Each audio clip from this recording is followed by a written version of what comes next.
It's time for Twit This Week in Tech. Great show. I'm excited. Christina Warren from GitHub is here. From the Register, Ian Thompson, and brand new to Twit, Rob Guerraro. He works with PC Magazine and Fast Company. Both Rob and Ian were at DEFCON and Black Hat. We're going to talk about what happened in Vegas. It does not stay in Vegas, including satellite hacking, the new flaw in Intel chips, and how AI is easily hackable. Then we're going to talk about Mr. Beast. He's suing Mr. Beast's burger, and they're suing him right back. All that and more coming up next on Twit. Podcasts you love. From people you trust. This is Twit.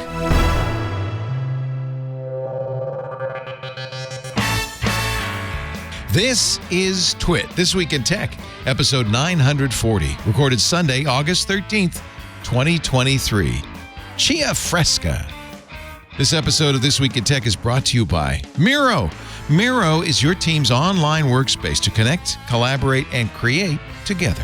Tap into a way to map processes, systems, and plans with the whole team and get your first 3 boards for free to start creating your best work yet at Miro.com/podcast.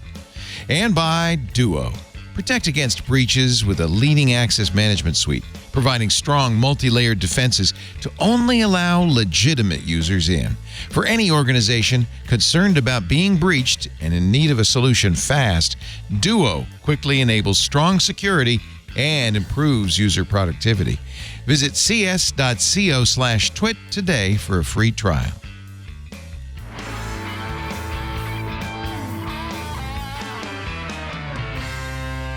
It's time for Twit This Week in Tech, the show we cover the week's tech news. Oh, I have assembled a wonderful panel because we are just coming off Black Hat and DEFCON.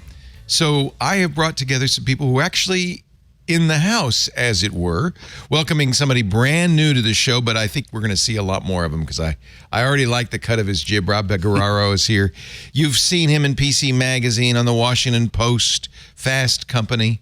And he will not fix your computer, which is a really great callback to Think Geek. If my mother-in-law asks, I will. I kind of have to do that. You have to do it for your mother-in-law. Rob, it's great to meet you and welcome. Thank you for joining us. You were at Black Hat. Yep. Came back.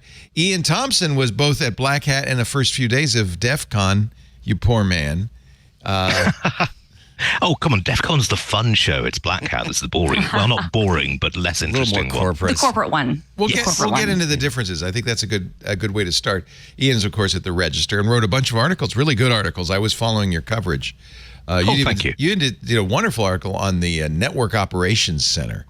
I was the only journalist that got inside it that year. Nice. It was fascinating. And geek heaven. Yeah. Absolutely. They bring their own gear. But manufacturers actually give them free gear to use for the show. So they bring their gear, but then anything they want, they just say, "Hey, Cisco, can we have that? Can we, we'd like that." And of course, manufacturers jump to do it. Yes. The best part of your story is when they say, "But some of this stuff really is crap, so we don't take it." Once we get it, I asked them for names as well. It was really annoying. I was deliberately asked by Grifter not to name names on, if anyone lets slip, and you've got to abide by that. Yeah. But inside the center itself, it's just, they've got films like Hackers and Sneakers displayed on the wall with subtitles. There's music playing. It's nice and dark so everyone can read their screens. Sofas, stickers everywhere. It's so good that the head of the Paris Olympic Committee for their Systems Operations Center has copied the design almost to the letter. Wow, that's pretty impressive. Wow. Yeah, they had him over for the London Black Hat, or rather, he asked to come to the London Black Hat and see how they did it, because they're obviously expecting massive stuff. Yeah. But he was so impressed that they've set up pretty much a replica center for the Paris Olympics. Wow. Neil Grifter Weiler is global lead of active threat assessments at the IBM X-Force, so he probably knows what he's doing. And a thoroughly nice bloke. Yeah, fun. I highly recommend the article. Yes. Also with us, it's great to have her. She was not at Black Hat or DEFCON, but that's fine. Neither was I. It's great to have you, Christina Warren, Senior Dev Advocate. How many times have you seen Tay-Tay's Eras tour now? I saw it 3 times. Three times. I saw it 3 times. Atlanta night 1, no, night 1 Atlanta, night 2 New Jersey, night 2 Seattle, and I would like to say that I'm done, but if I can get tickets in Paris I will do that. Wouldn't that be awesome? awesome? Girlfriend of mine. Yeah, to see Taylor in Paris. Yeah, she was just down here in the Levi's Stadium, and I guess Mark Zuckerberg was there in the box. Elon Musk, and our own Jason Howell. Jason Howell, you went? That's right. He brought his girls. Oh, that's awesome. I love that. That's amazing. I'm so glad they got to see it because it's such a good show. It looked like an amazing show, to be honest. Yeah. What is the Venn diagram of people who've seen Taylor Swift's Eras concert 3 times and people who've seen the Barbie movie 3 times? Is that it's probably just a complete, it's a circle. Probably a complete overlap. Yeah, it's a circle. Exactly. It's a circle. How many times have you seen Barbie? I've only seen it once, but that's only because I only had time to see it once. But I definitely, as soon as copies are available, wink, wink, nudge, nudge, I will watch it multiple times. I went to see Oppenheimer on Friday at the big IMAX in San Francisco because I wanted to see the 70 millimeter. Oh, I wish I could have seen it in that way. Yeah, because I saw it in 70 millimeter. I didn't see it in IMAX. It's fun to go because there's all these people in pink who are obviously going to the other movie. Yeah, a lot of people in pink ready for the Barbie movie. It's cute. What did you think of it? Because we've got tickets to go and see it, but 3 hours is a hell of a long time. I don't want to ruin it for you, but what is obviously the case, and this is both good and bad, is that no one can say no to Christopher Nolan at this point. He's so powerful. Yeah. So that's good because he could do a 70 millimeter IMAX movie on film that's 3 hours long. No one else could get away with that. In fact, if anybody's going to continue to make these IMAX movies, I think there's a good case to be made that this may be one of the last IMAX film movies out there because it's it's ridiculous. It's expensive, so expensive, hard to shoot. They had to make a special platter because there's so much film. The platter is huge, and there are only 12 or 13 theaters in the U.S. that could show it. So there's really very little. There's no money to be made doing it. So there's very little incentive. Most IMAX movies are digital. What you saw was digital, Christina. No, I saw it on 70 millimeter film, but I did. I saw it on 70 millimeter film, but we didn't have the full IMAX. It wasn't IMAX. The closest one. It wasn't IMAX. So it was it was the film cut, but it was not the height. Oh, interesting. So it was it's still different. So there were a few theaters that had 70 millimeter film, but only 12, like you said. There was one in New York, one at my parents' theater in Atlanta had it. And interestingly, San Francisco, I could have gone to Vancouver, but I would have had to literally leave the country. I'm going to save you some money and time. I don't think you need to. No, I would agree with that. When I saw it, I was, we're not going to spoil it, but I don't think that the visuals were that imperative. No, and in fact, monumental difference at all. The way it's shot, there's a lot of close-ups, and I got to tell you, a close-up of somebody on a screen that is the size of a building, is a little too close. Oversampling their face a little bit. Oh my God, these people! I thought movie stars were good looking. Wow. No, I was going to say what HD did to a lot of people's livings. This is worse than HD. They say that the film is the equivalent of 18K. Ooh. So these are such giant frames, and unfortunately, there's limited seating, so we were in the 5th row. Oh no, that's the worst. Right. Yeah. So the screen is, a little bit below you and then a lot above you. A lot of eye strain. And the very first shot is a close-up of Oppenheimer, Cillian Murphy, in very tight close-up. And you just want to go, whoa! Whoa! And everybody, they're all beautiful people, but in close-up, sometimes you want to just reach out and pluck a hair, pop a zit. No, you do. It's a little too, it's closer than real life. It's ridiculous because I saw in IMAX another Christopher Nolan film. I saw The Dark Knight. Yeah, I've me never too. seen that in IMAX. I did too. The full presentation at one of the few theaters.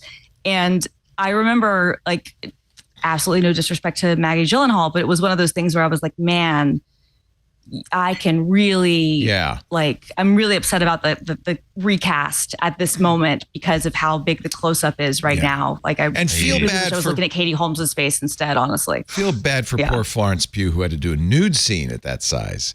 Oh God, she's talk about 80-foot tall woman. She's, and anyway, so a couple of thoughts. So that's the good thing is that Nolan has enough clout to do that. And I wanted to see it. I saw The Dark Knight, same theater. That wasn't as good because it switched back and forth. It was a little weird. Plus, I think it was 3D, wasn't it? No, it wasn't 3D. It's just Okay. there were most of the sequences were IMAX, but not the whole thing. Yeah, it was weird that way. Okay. There were a couple of 16:9 shots for some reason in the Oppenheimer, but most of them were that weird, whatever 4:4 squarish IMAX ratio. So it was beautiful, and the sound is incredible, but the movie is easily an hour too long, I thought. What do you think? Yeah, I mean, Christina, did you? So my thought was yes. So here was my thought actually when I saw it. I was like, the source material. I've since read about half the book. I hadn't read the book beforehand, but now I've read about half. Yeah, the book. I just ordered it. That's what everybody does is they get the book. American Prometheus. Totally. Yeah. And the book is the audio version is 27 hours long. It's like 700 pages. So it's a tome. So he clearly cut a lot of stuff. So in my opinion, it either should have been, half an hour, 45 minutes shorter, or it should have just been like a mini HBO series. To be completely honest. Yeah. It would have been a When I great watched HBO series.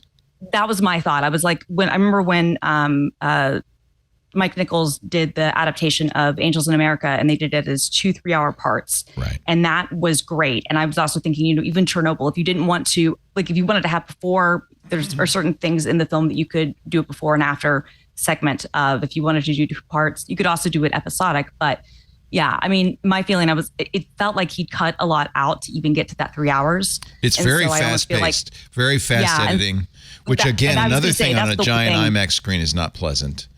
Yeah, that's the one thing I will say for it. It is 3 hours, but it doesn't feel like 3 hours. No, the pacing is great. But here's where it drags. It is one of those things. But yeah, I feel like he should have either extended it, made it a mini series, or shortened it. In my opinion, his spine of this, and I don't know about the book because I haven't read it yet, but I just ordered it. But the spine of it is this hearing later, after everything, where his clearance for the Atomic Energy Commission was revoked. Committee was revoked, and that's the spine of it, is the testimony, and that goes on and on and on. And I don't think it was a good spine for a movie, to be honest. Flashbacks back to the hearing. Right. Flashbacks back to the hearing. Way too much of that. I love the black and white stuff because he made a special black and white film stock just for Christopher Nolan, because they don't have black and white IMAX. So and it was beautiful. It was a really beautiful black and white. Technically, it was worth seeing it there that way. I hesitate to review the movie because it's a very different experience. I don't know if you saw The Dark Knight later, as I did on a regular screen. I did. It's a different experience. It's like a different movie. Really? Okay. And I bet Oppenheimer's the same. So I think I'm not sure. Yeah, I would be interested to see that. I feel like want to see it. You should definitely see it. The last movie I saw was Dunkirk, which is so much shorter. Yeah. And I have to admit, I saw that on the proper screen for it, on the back of a seat in economy class, where you can realize your travel experience is not that bad, actually. I saw Dunkirk. No one's trying to kill you. The Cinerama Dome, one of those Cinerama Domes in San Jose, and it was very, very wide. It's not as tall as IMAX. That was an overwhelming movie, but good. Yeah. This one I feel like very tightly structured too. Look, it's a great story, and I think it's a really important story. And I think he tells it appropriately. And the acting is great. Wonderful. Yeah. Everybody in it is wonderful. Emily Blunt was really, really good. Isn't she good? Like, the acting, but again, she's so good in it. Emily, I'm just thinking a moisturizer and maybe some, I don't know. I'm just thinking just a little.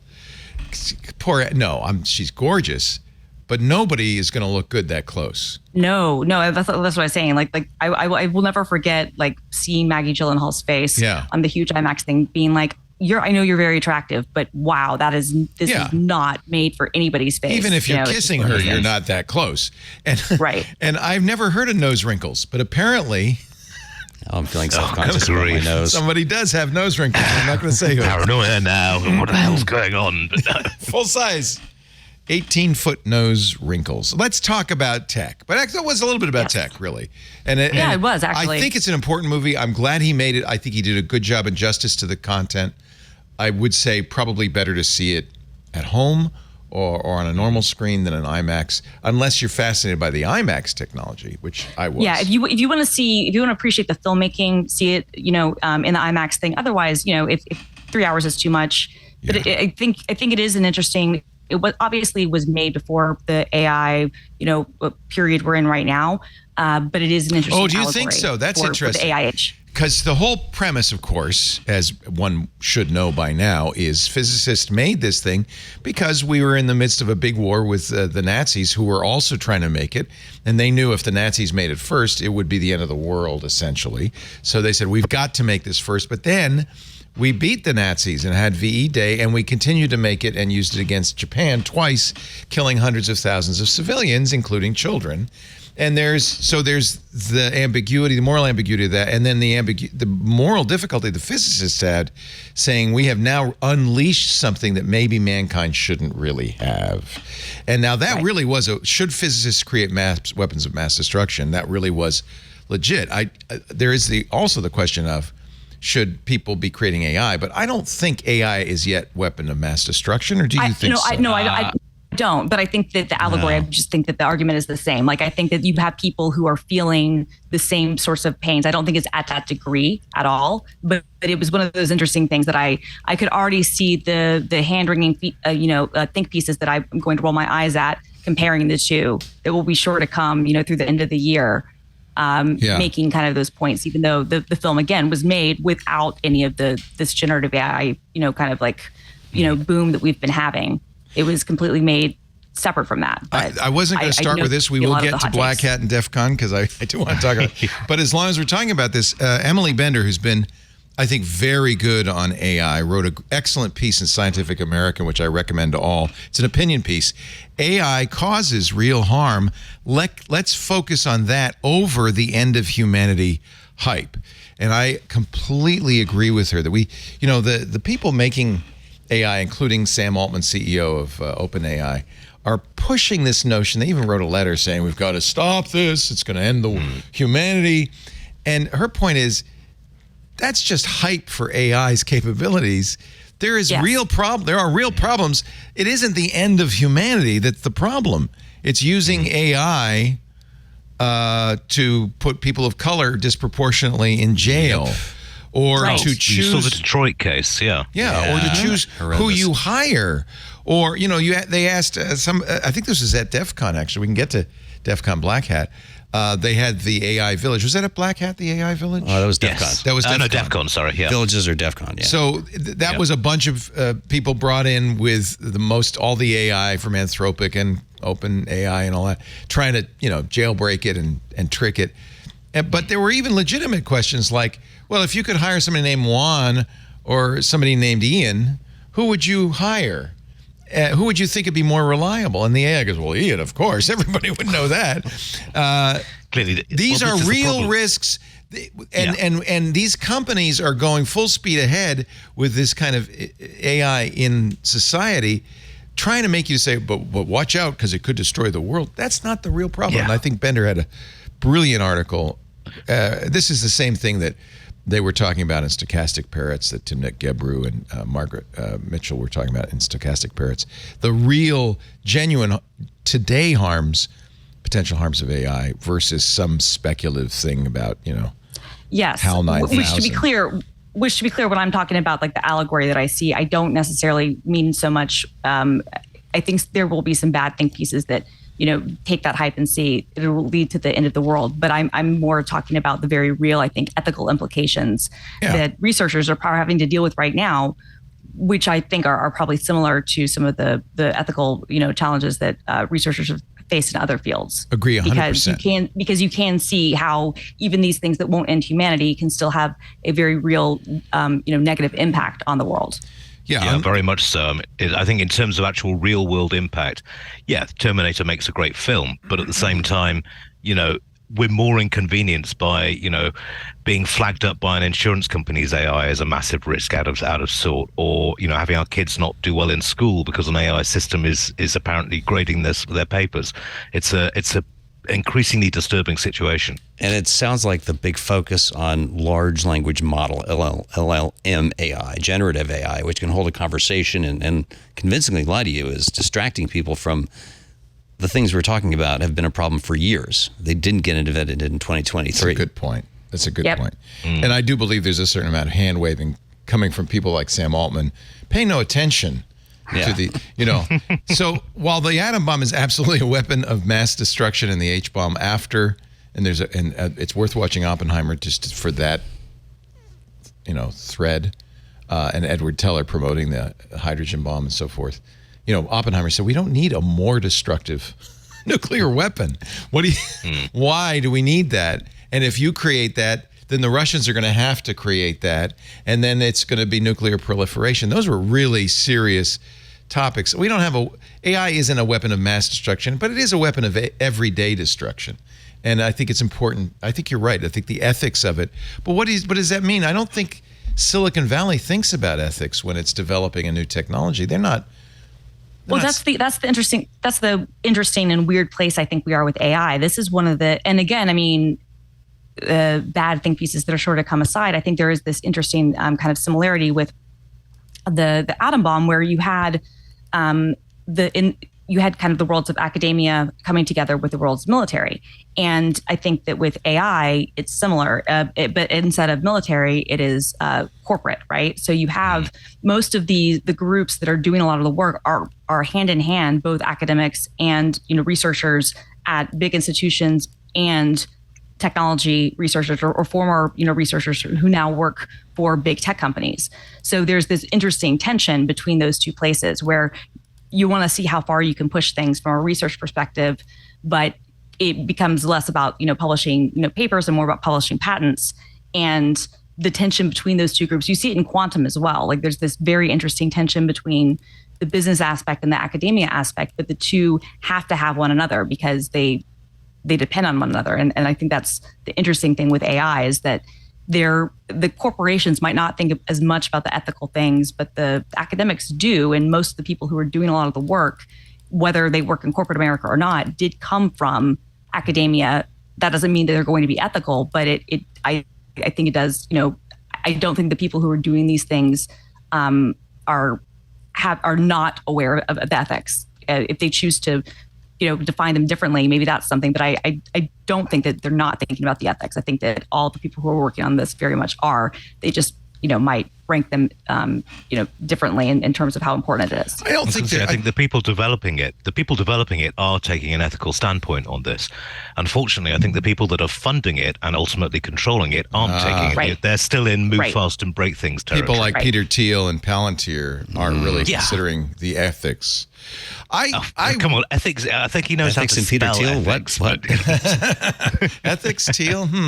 I do think that even if you're thinking about it, unless there's a formal structure around it, you're unlikely to act on it or even be heard if you raise the issue.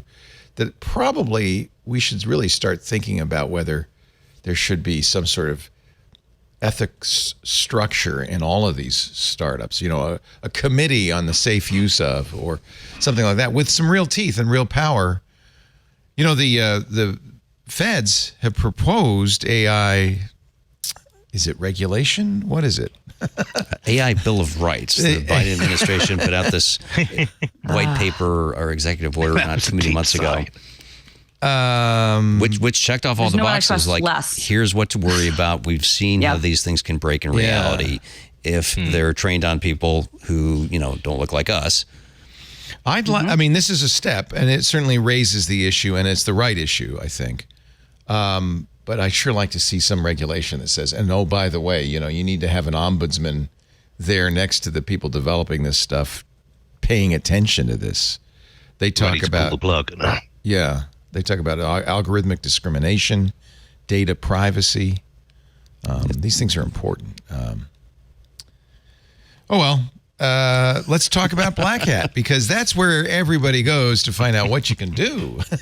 Nothing, actually. With all these wonderful tools.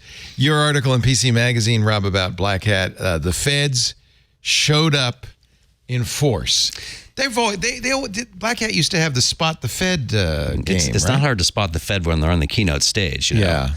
So it was really striking where at the end of the first day's keynote, a representative from DARPA, the Defense Advanced Research Projects Administration, came out to announce the AI Cyber Challenge, which is a 2-year contest, almost $20 million in funding to see, can we develop ways to use AI to strengthen our software, to find and fix flaws automatically, to defend critical infrastructure, And you might say, well, yeah, whatever. But AI has, in fact, sponsored a lot of important research, including work that led to the network that is bringing this fantastic content to your screen right now.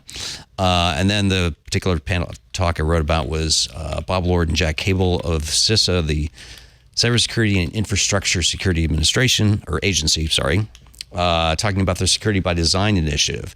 And I'm used to seeing people from where I'm from, DC, talking very unobjectionable generalities about what you should do. But in this case, it was very in the weeds, actionable. Good. You should be writing your software in memory-safe languages. If you offer single sign-on, which you should, don't charge extra for it. Don't have an SSO tax. Love it. High-quality audit logs should be free, not an upcharge item. If the service or the product you're providing is based on lots of other people's code, provide an SBOM, software bill of materials. Really detailed, actionable stuff. And it tied into one thing I've been hearing people from this White House say consistently for the last 2 years. We need to lift the burden of cybersecurity from the people who are least able to bear it right now. In other words, stop yelling at the users. It's your fault for not changing the defaults. Yeah, that's a good point. Somebody needs to be saying that. And unfortunately, right now, all the administration really can do is try to lead by example, because have you seen the output of Congress in tech policy lately? Yeah. Nothing. There's not much to see. Niche. No. All it is stop being biased against conservatives on Twitter. You knock that off now. Here. I should say, spot the Fed. I think you were going to correct me, Ian. That's at DEFCON, because the Feds. Yeah, that's DEFCON. The Feds are publicly out there at Black Hat. That's what Black Hat. But also at DEFCON as well this year. Really? I mean, Jeff Moss did a Fed thing. The Transport Security Agency had a stand in the Expo Center. The NSA usually does, but they didn't this year. I mean, I think it was starting to go that way, and then Snowden kicked in, and they were kicked out again, and they're gradually being let back in again because they recognize, coming to the point that Rob was making, Cory Doctorow did a great speech at this on Saturday, where he was saying you don't actually need legislation from the government. All you need from them to do is say, right, if you want us to buy your software, you have to do certain types of things. And I don't think, I may be wrong on this one, but they actually need legislation for that. So you could mandate, Actually, the administration has put in some requirements. If you're going to sell software or IT services to the government, you do now have requirements. Like, you do have to provide an SBOM. You have to. What's an SBOM? Software bill of materials. So what went in it? Which is a good thing to know. Like what libraries, what languages? Well, same way, a recipe has the ingredients, the food bill of materials, or FBOM, if you will. Yeah. Same thing you would do in software. You just wanted to say FBOM, didn't you? And keep it in my back pocket the whole time. And you want to know that because, as we've seen with things like Log4j, there's lots of libraries that you think, because it's open source, so many, enough eyeballs, all bugs are shallow.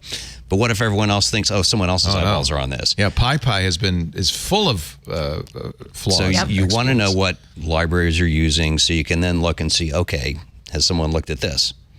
What are the risks of that? And I should be very clear, there's flaws, which are inadvertent errors that people can exploit. But then there's also malware that's intentionally put in these libraries that causes huge problems because people include the libraries, assume that, it's safe, it's a library, and it's not. No. Yeah, we've been talking about that on security now. There's a lot of that going on. So I was talking with Christina. Do you know John Swanson? Yes. Yeah, I did. I did an interview with him about GitHub rolling out two-factor authentication. He gave a talk about it at Black Hat. That's a fascinating good step. bloke. Yes. Yeah, but I mean, he was saying, this kind of thing is really useful for identifying malicious accounts which are and they're not going to go onto two-factor because it means an element of identification that they don't want. Right. But it was a difficult thing to do, right? Like, it was one of those things that we enforced it and we did it first with NPM, and then we've done it for other things. But it's difficult even for communities where you would think that it would be kind of an accepted thing of, yes, this is what we need to do. It's very difficult to roll that sort of thing out and not, wind up with the potential of people being locked out of accounts and things like that. So I think I was remiss. I did not mention, I think you all know it, but Christina Warren is a senior dev advocate at GitHub, but does not speak for GitHub when she's on this show. So let's make that clear. Any more than Ian speaks for the Register or Rob speaks. I'm self-employed, so I do. And you speak for my everybody. idiot boss. That's what I speak for. Rob does speak for Rob. Rob speaks for. So there is, it is circling full back to Oppenheimer. There is an interesting kind of relationship because government, in this case, was really pushing for an atom bomb, probably for good reason initially. Physicists said, okay, out of patriotism, we need to create this. And then after the fact, there was all this hand-wringing about, what have we done? Now I am death, destroyer of worlds, maybe we should have the hand-wringing first. And I think there's also a very good point that you make, Rob, which is, and I'll play the anti-government guy. I understand why people say, well, do we really want government regulating technology? Look at the EU saying you have to have a USB-C port on your phone. I don't want that. I understand why people are very skeptical of government getting involved in technology. But if not government, who? Right? There is no one else. It's either big tech self-regulates, and we know how that works out. Yeah, it's not so great. And it's because of the incentives. And it's the same reason we developed an H-bomb or an A-bomb. We had these incentives. Government was responding to a certain set of incentives. Big tech companies are for-profit entities responding to the incentive to be profitable to their stakeholders. And you can't expect them necessarily. I think in many cases, like GitHub, they do the right thing. But you can't say, well, the burden is entirely on them any more than it's entirely on consumers. So who else? Right. It's got to be government. Now, that means we now have to educate government. We have to make sure that members of Congress know what's going on. I wish we still had the Office of Technology Policy. People are still trying to bring back the OTA. Yep. We need that because that was an independent, nonpartisan group that advised Congress on technologies, and Newt Gingrich got rid of it decades ago, and now there is nobody Congress can go to except industry or their staff, who then goes to industry for this information. And so they need to have this information. So I think maybe step one is to make sure Congress is getting educated on this process. Well, and that's where you talk to people in Congress, and they'll say, well, first of all, you need to have staff that stick around long enough so they develop expertise, which means you need to pay them more. Okay. And saying that smarter tech policy starts with paying people in suits on the Hill more is not as easy of a sales pitch as you might think. Yeah. Well, especially when you've got lobbyists who are willing to come. That's the thing. If you spend 2 years in someone's office, I'll write that bill for you. And you get poached away and you double your salary.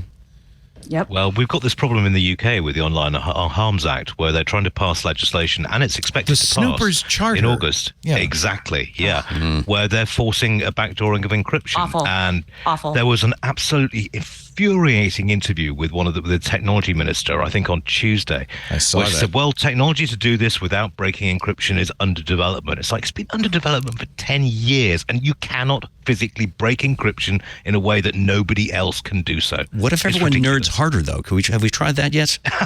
Yeah, exactly. Exactly. It's like, it's called a backdoor. Like, this is literally what it is. And you're just going to say, oh, but we're the ones who can be trusted to have this one magic key. No, it's I agree. Yeah, and it's infuriating. But this is what comes from politicians. I think there was a lovely report on the BBC where they the correspondent had a lovely phrase, which is basically a combination of ignorance and arrogance is really not what you want when it comes to policy making. So give us some UK insight. You say that this Online Harms Act is probably going to pass next month? Almost certainly. We've got a bit of a dead duck Conservative government at the moment, but they're hanging on with their fingertips to get stuff done until they're voted out of office, which seems highly likely. This has been bubbling under in the Conservative Party for about 6 or 7 years, and as usual, they've invoked, one of the four horsemen of the infopocalypse, in this case, child abusers. And in fact, got the leading terrorists, British children's charity. Think of the children, think of the women. Yeah. Terrorists, children, drug dealers, and organised crime. Those are the four ones that always get trotted out. And in this case, and nobody's in favor of any of that. No. But super opposed. Everybody else gets sucked into that basket, including your privacy and mine. And that's the real problem. Well, yeah. And also, I mean, it's a simple matter of logic. If you enforce a backdoor in there and you tell everyone there's a backdoor in there, you're going to be looking at an Oppenheimer-like level of effort by our adversaries to find that backdoor and exploit it. Because once you've got that, that's the ball game. It's as simple as that. In the U.S., it's a constitutional amendment, the Fourth Amendment, that basically says, in effect, almost explicitly, you've got to balance the rights of the individual with the desire of law enforcement to catch each and every criminal. And in the U.S., at least, in our Constitution, it says we should be safe from unreasonable search and seizure. If the founders understood that there is a balance, but that ultimately it's not worth catching every criminal if it gives the government eyes into our personal lives. Is there anything in the UK like that? Is there any? There's nothing formal like that. We don't have a written constitution as you do in the United States, which is both a blessing and a curse. The amount of lawyering that goes on around this in the US, whereas in the UK, we kind of make it up as we go along a bit. I mean, it's all a question of legislation. There isn't the police have the right to tap your phones with a judicial warrant. I think there's a certain amount of cross-pollinization. Like the people in the UK are saying, well, that's not a bad idea to require a warrant for search and seizure and stuff like that. And so that seems to be making its way into your law, just as most of your laws made a way into ours. The EFF has an interesting strategy on the Snoopers Charter. They say, go to the House of Lords. They say, tell the House of Lords to protect end-to-end encryption. I guess they're feeling like a Tory majority Commons isn't going to do that, but maybe the Lords can be convinced to? Yes, it's a really odd system because basically only the Houses of Parliament the House of Commons can propose fundamental legislation. The Lords can block it for a limited time and they can amend it and then send it back for re-voting. I think in the House of Commons, the Conservative Party is now voting in lockstep that it would take something major for this not to go through. The Lords, though, traditionally, because they're life peers, so they don't have to worry about being strong-armed by the parties, the individual parties so much. They have a lot more freedom of action in this, but their powers are limited, which, because originally the House of Lords was hereditary, was a damn good idea. But, it's kind of frustrating. They're almost like the bastion of sanity, which... the peers. That's great. Yeah, considering the average age is about 65, then that's... The last line of defense. That's not a good story. Well, I want to take a little break. When we come back, we will talk about then the other way to respond to the Snoopers Charter, which is to come up with better encryption. Signal's already said if the Snoopers Charter passes, we're leaving the UK. But then there's an interesting move by the Cult of the Dead Cow. They're still around, ladies and gentlemen. We're going to talk about... I was in the presentation. I know. Yeah. I want you to talk about Valid when we come back. One of the ways you could respond to a government that says no encryption allowed. Maybe not let the encryption be in charge of Google. How about that? Or Apple, right? How about that? We got a great panel. Good for this topic, let me tell you, but good for any topic. Ian Thompson's here from the Register. Always wonderful to have you. And I know your throat is dying, but get some tea or something and take care of yourself. I will be popping out to get a glass of water during the break. Of course, the wonderful film girl. We love having Christina Warren on, senior dev advocate at GitHub, and you'll see a lot of her. Used to be on Channel 9, but now you're just kind of doing. Is there a place for the video? Yeah. If you go to youtube.com/GitHub, you can see I do videos all the time, and I have a weekly news series where I kind of round up the latest things happening in open source and kind of developer stuff. So yeah, youtube.com/GitHub. Yay. Yeah. And a newbie, but we're thrilled to have him from Arlington, Virginia, Rob Guerraro. He is a writer for both PC Magazine and Fast Company. You might have read his byline in the Washington Post, as I did for years. He was also at Black Hat. So, and you could follow him on Mastodon and robpegueraro.com. Thank you. Our show today brought to you by Miro.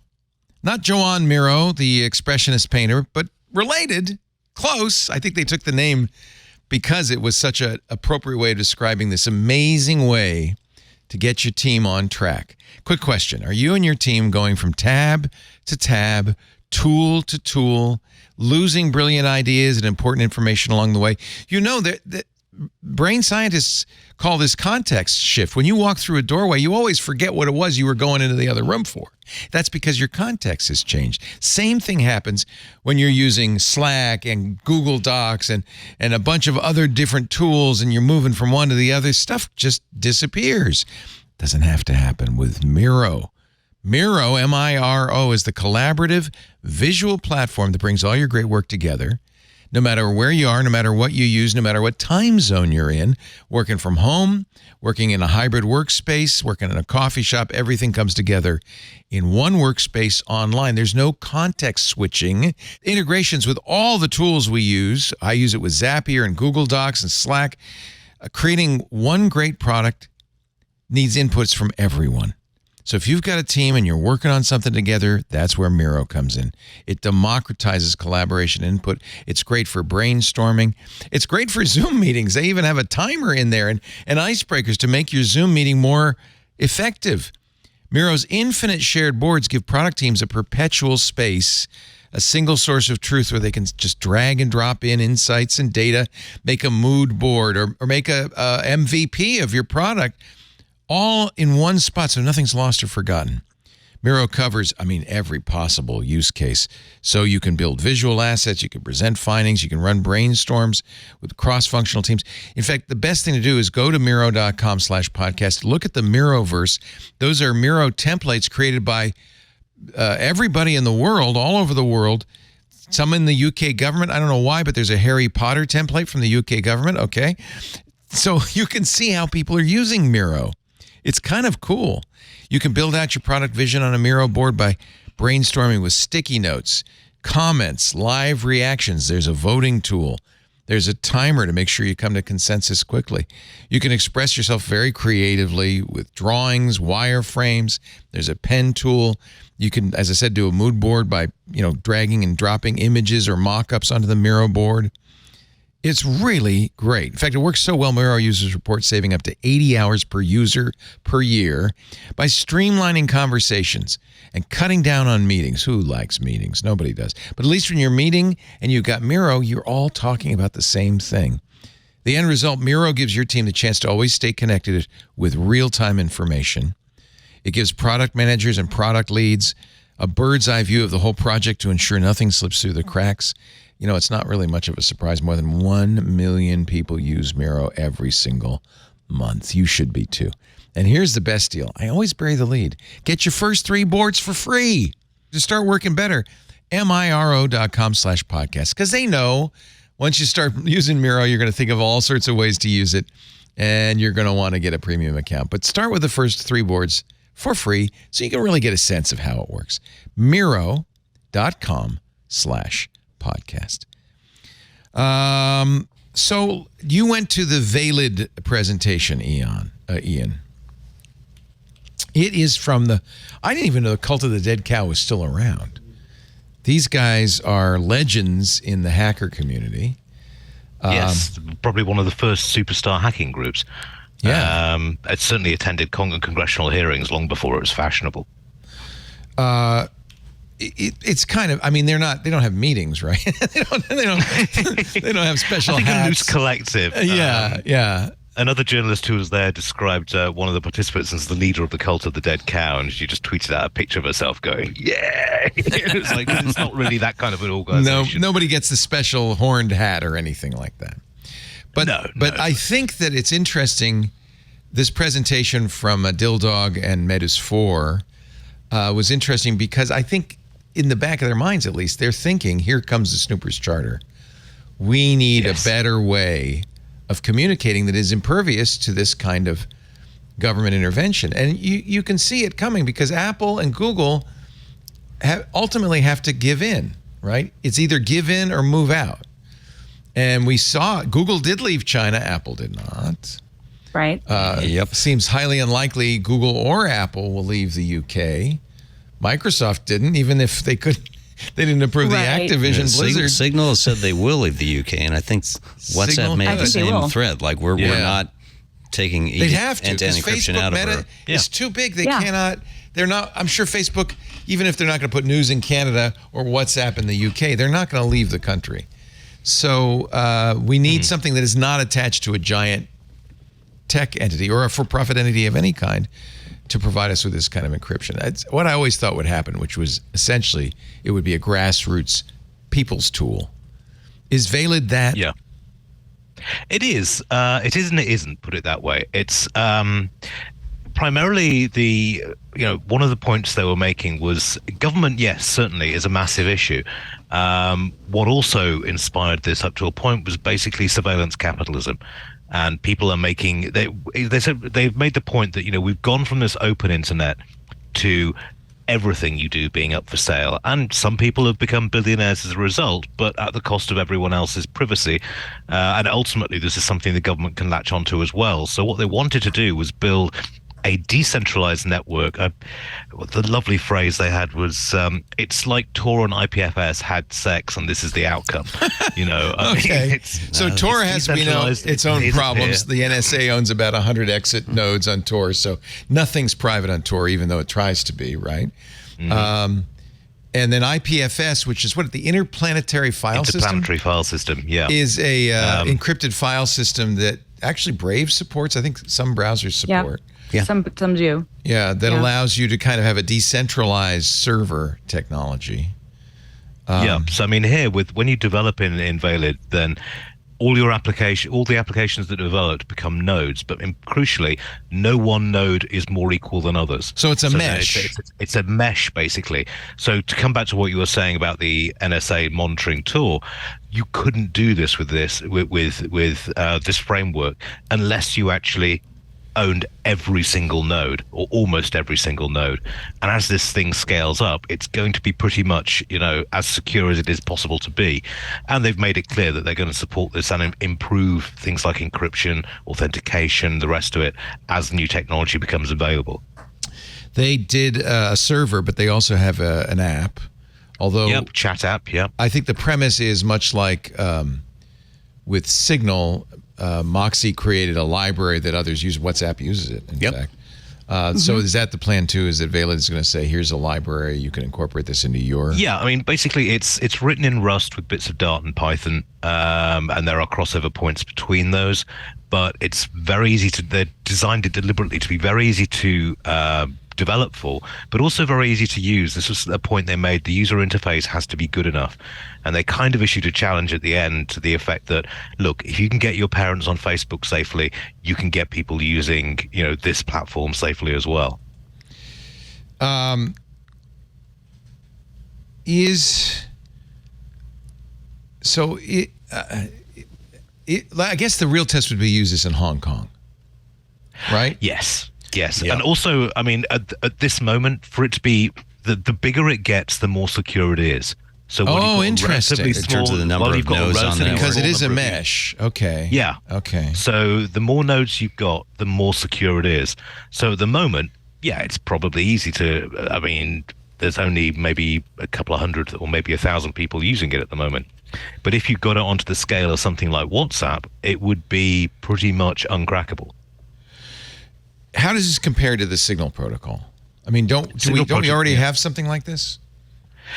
We have Signal, but again, and Signal is, to my mind, it's the messaging app of choice because it does this sort of thing so centrally. But Signal is limited to sort of a very small number of use cases. The idea is that you could build an app for pretty much anything using the platform development program. And, it would be a way of taking all that data. There's no central server. It's designed for mobile so that, there's multiple redundancies built in. The number of steps in a communication makes it very, very difficult to trace.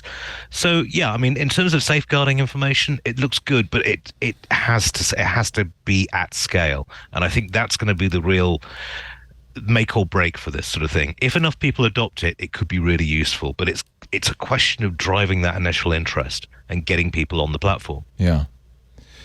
Given that the UK Electoral Commission was hacked. Oh, yeah, okay, that was a wee bit embarrassing. Come on, you had OPM, when you're giving up... Oh, no, I'm not casting stones. Stuff. We live in a glass house, absolutely. But there are a couple of points to be made here. One is that's such a British headline, by the way. Apologises. You know, I'm so dreadfully sorry. Yeah, definitely sorry. 40 million registered voter records accessible, and they've known about it for months and didn't tell anybody. No. I mean, but you see, this is standard government policy. We've had a similar thing with the recent post office scandal, where the government mandated that Fujitsu provide a billing system for the postal service. The software screwed up and they blamed the postal people using it. And in some cases, they went to jail or committed suicide. So, I mean, obfuscation and denial is very much government policy in the UK and also in the US. Here's the timeline, which is kind of telling. They've now admitted that the Electoral Commission basically made the names and addresses of all voters registered between 2014 and 2022 available to hostile actors as of August 2021. They learned about it October 2022 and reported it a couple of days ago. That makes Equifax look good. Oh, my God. Wow. Thick burn. Excellent. Oh, my God. The Electoral Commission said it's not able to know conclusively what information has been accessed. You would think that this would then, the House of Commons would then say, gee, maybe encryption is kind of a good thing. Maybe we should not put this stuff out in public. I mean, I think isn't there a lesson? Politicians to change their mind on something. There is, absolutely. But you're asking politicians to change their mind on something in a very public way. And I think we all know that no politician is keen to do that. Yeah. They think Russia might have done it. At least that's what David Omond, the former GCHQ director, said. Oh, it's Russia. Russia. Would make sense. Yeah, it's easy to blame nation-state hackers. It's also better because then, well, it's probably not going to end up on the dark web. They're just going to use it against us. Kind of in a national... Everything's fine. It's all fine. The house isn't on fire, just the country, just the world. All right, it's in-house heating. back to Black Hat and DEFCON. Let's see, what else do we have here? AI red teams. We talked about this a little earlier. Race to find bias and harms in chatbots. I was underwhelmed by the notion of this. Like, yeah, of course you can jailbreak these LLMs. Big deal. We know that. What are we going to learn here? Well, I'll defer to Rob because, I mean, we were both in the same presentation, but I was actually really encouraged by it because, I mean, when you look at, I mean, Rob made the point about the networks, but more recently, for example, self-driving cars, DARPA kickstarted that with a prize challenge. Yeah. And in this case, they're putting 20 million, they're putting 18.5 million in direct prize money, but also 7 million into funding 7 individual US-based companies to give a shot at developing their own products as well. So it is actually sort of casting bread upon the waters, as it were, and trying to get some innovation here. I mean, there is precedent for this with the voting village that they did at DEFCON some years ago, which really revealed, they still do that. They really revealed a lot of exploits on these electronic voting machines. And I think because of it, got Diebold and others to fix problems, well, this is something Jen Easterly said in her keynote, was that, you know, it was work like the voting village which helped ensure that the last election was made a big difference and fair. Made a huge difference because some of these machines were running XP and were also running from the USB port. So, I mean, and this came up in the voting village. It's literally just a case of walking up, reaching behind it, plugging into the USB port, and you can install malware on there. Right. And that's ridiculous. So what would we learn about jailbreaking AI that would be of that kind of benefit? I mean, we kind of know that some 21-year-old hacker was able to convince an AI that 9 + 13 = 21. If you're doing math on an LLM, you deserve whatever you get. And by the way, she had to go through who relied on ChatGPT. But I mean, she had to go through a lot of stuff. And in fact, she said, this will be our little secret game. Nobody will know. We're going to have some fun. Yes. Of course you can make these things hallucinate. It's slightly more than that, though, because what they're looking to do is develop an AI tool which can, for example, automatically scan software and find potential vulnerabilities in there and those things. And also I mean, I spoke to the DARPA person afterwards, and longer term, and a chap from one of the AI companies, Anthropic, was there. And longer term, they'd like to get a slightly more reactive AI, so that if someone is trying to break into your network, then it has the tools and the skills to actually say, right, that one's a wrong one. Let's stop it. We'll stop it in its tracks where we can and alert a human, and we can check this out. In Will Ramos's article in the Washington Post, he points out that the Twitter did something similar to this. They had an ethical AI team, and by having bounties, you get real people involved. For instance, one of the things they discovered was that Twitter's AI image system would crop people in wheelchair out of photos because they weren't the right height, and it just failed to recognize people when they wore hijabs and things like that. Yeah, you certainly want to find those biases. Absolutely, Why am I surprised that a system is optimized for 30-something Stanford dropouts? Keeps happening. Works great on us. Yeah, it really works great on us. So it is more than just trying to get it to hallucinate. It's more than just trying to jailbreak these LLMs. Yeah. Yeah, I mean, it's basic security, but it's also, I think, trying to get an idea of, as Rob said, whether there are implicit biases in there that can be corrected in this way. As we saw in the Detroit case, they've deployed a facial AI system for about the last 18 months, and it has a perfect score, 0% accurate identification. It's just insane. Well, and to my knowledge, the only people ever falsely arrested using facial recognition are people of color. It just literally... I think arrested. A couple of people have been refused entry to a venue. There was a white lawyer who couldn't get in to see his Knicks play at MSG. Right, because his law firm was involved in it's a whole new layer of Manhattan social snootiness. That's James Doran.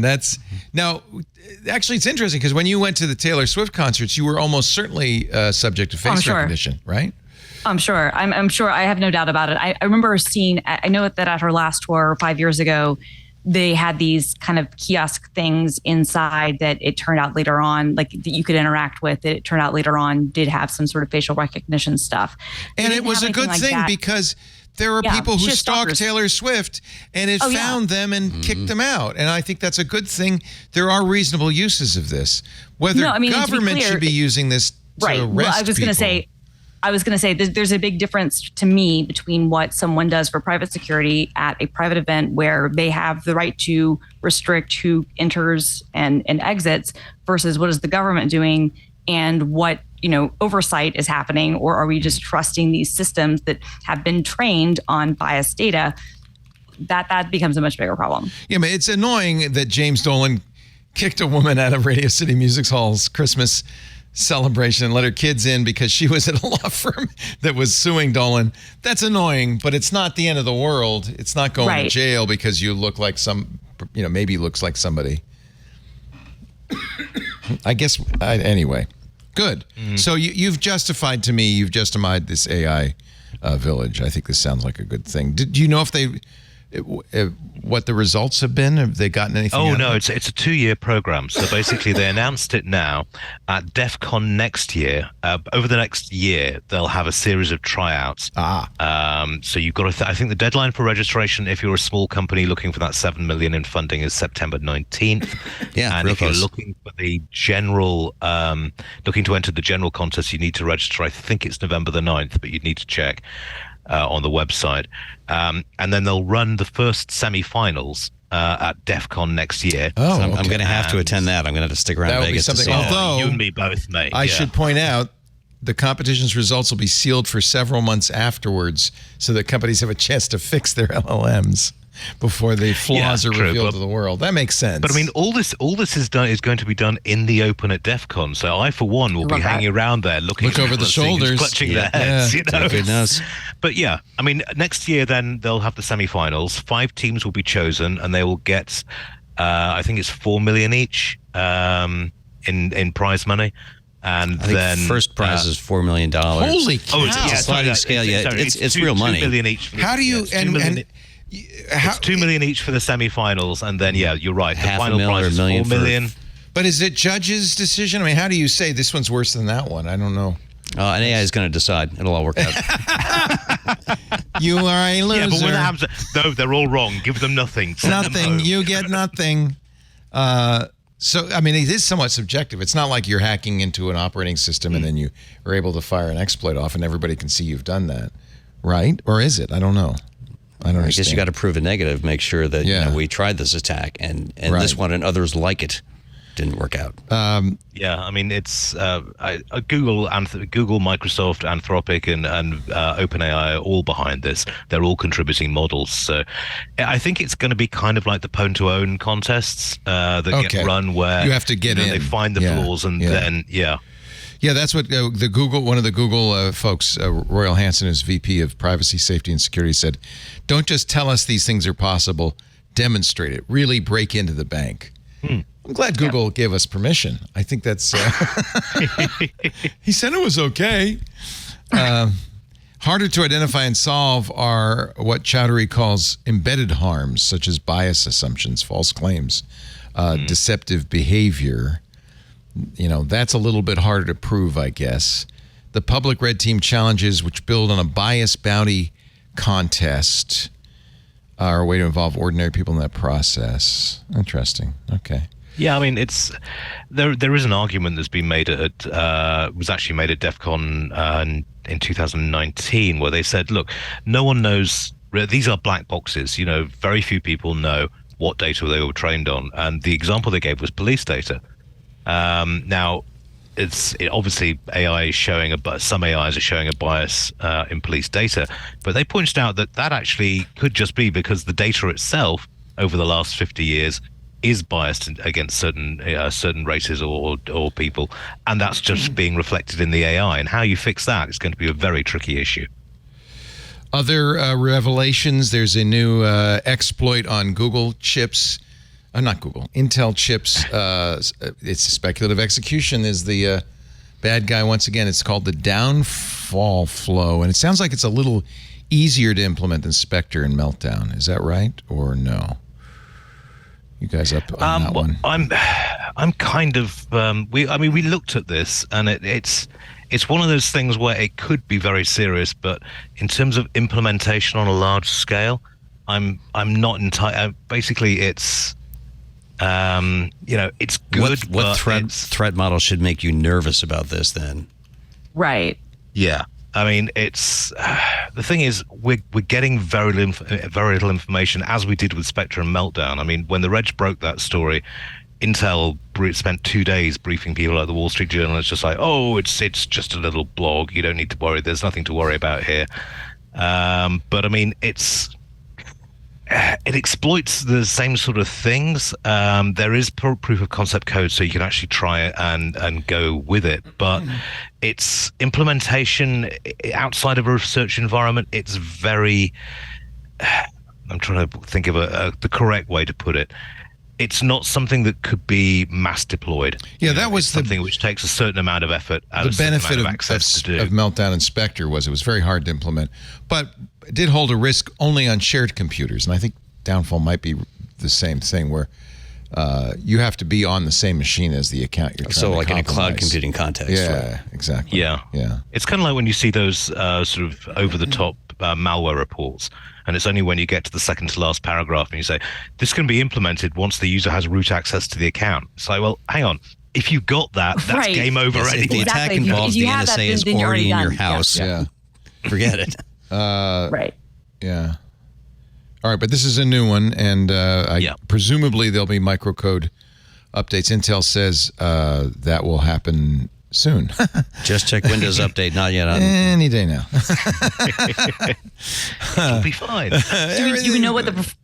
Do we know what the performance impact is yet? That's going to be the very last thing they tell us. I mean, they originally denied Meltdown and Specdown would have any kind of performance hit. Then they said it would be like 2 to 3%, and then when it turned out to be an awful lot more than that. Yep. Then there was some frantic backpedaling and sort of software fixes. So I think what'll probably happen is the same thing that happened with the earlier vulnerabilities. They'll put out a quick fix, which will solve most of the problem, but with a bit of a performance hit, and then refine it over the coming months so they can try and minimize that. Yeah, I mean, this was a decision long ago by Intel ultimately copied by other x86 processor manufacturers to do speculative execution. And this pipeline speeds up processors a lot. But it turns out it's also maybe a little porous to an attacker. And I guess the mitigations turn it off or make it less useful. So you get big speed slowdowns. But I mean, this is what it comes back to what we were saying earlier about, and it's the priority when somebody first thought of speculative, of this actual thing, then they were probably given a bonus, and it was just like, wow, this is great. This will really speed up our chips.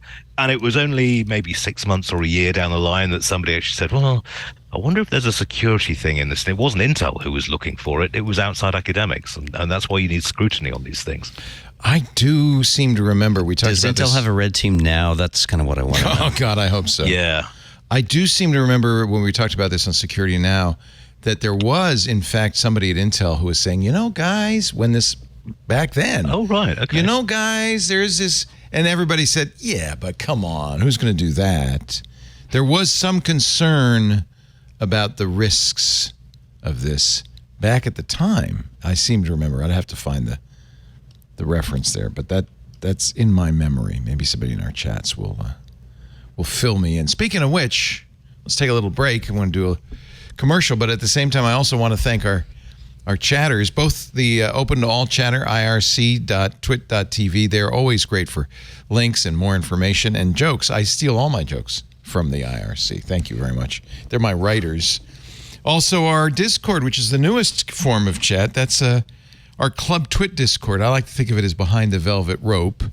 If you are not yet a Club Twit member, let me tell you what you get for merely $7 a month. A couple of triple tall venti lattes, and you got it paid every month.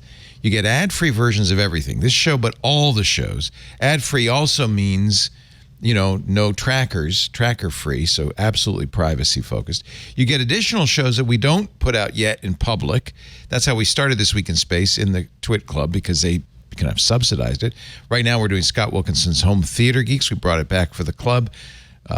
Micah Sargent does Hands on Macintosh. Paul Thurrott does Hands on Windows. We've got the Untitled Linux Show with Jonathan Bennett, the Giz Fizz with Dick DiBartolo, Stacy's Book Club, a whole lot more. Great stuff goes on in the club. And the Discord is, of course, the headquarters for that. Discord is a great way for our club members to stay in touch with each other, to talk about the things they care about, and talk with people they care about. We've got a fireside chat coming up in a month with Hugh Howey, who wrote the Wool series. That was the basis for Apple's Silo series. He and Daniel Suarez, his buddy, who, of course, wrote Freedom and Demon TM and is a great friend of the network, are going to join Aunt Pruitt and me for a little sci-fi convo. That should be fun, September 7th. Lou Maresca, our host of This Week in Enterprise Tech, is doing a fireside chat. So is our AI guru, Anthony Nielsen.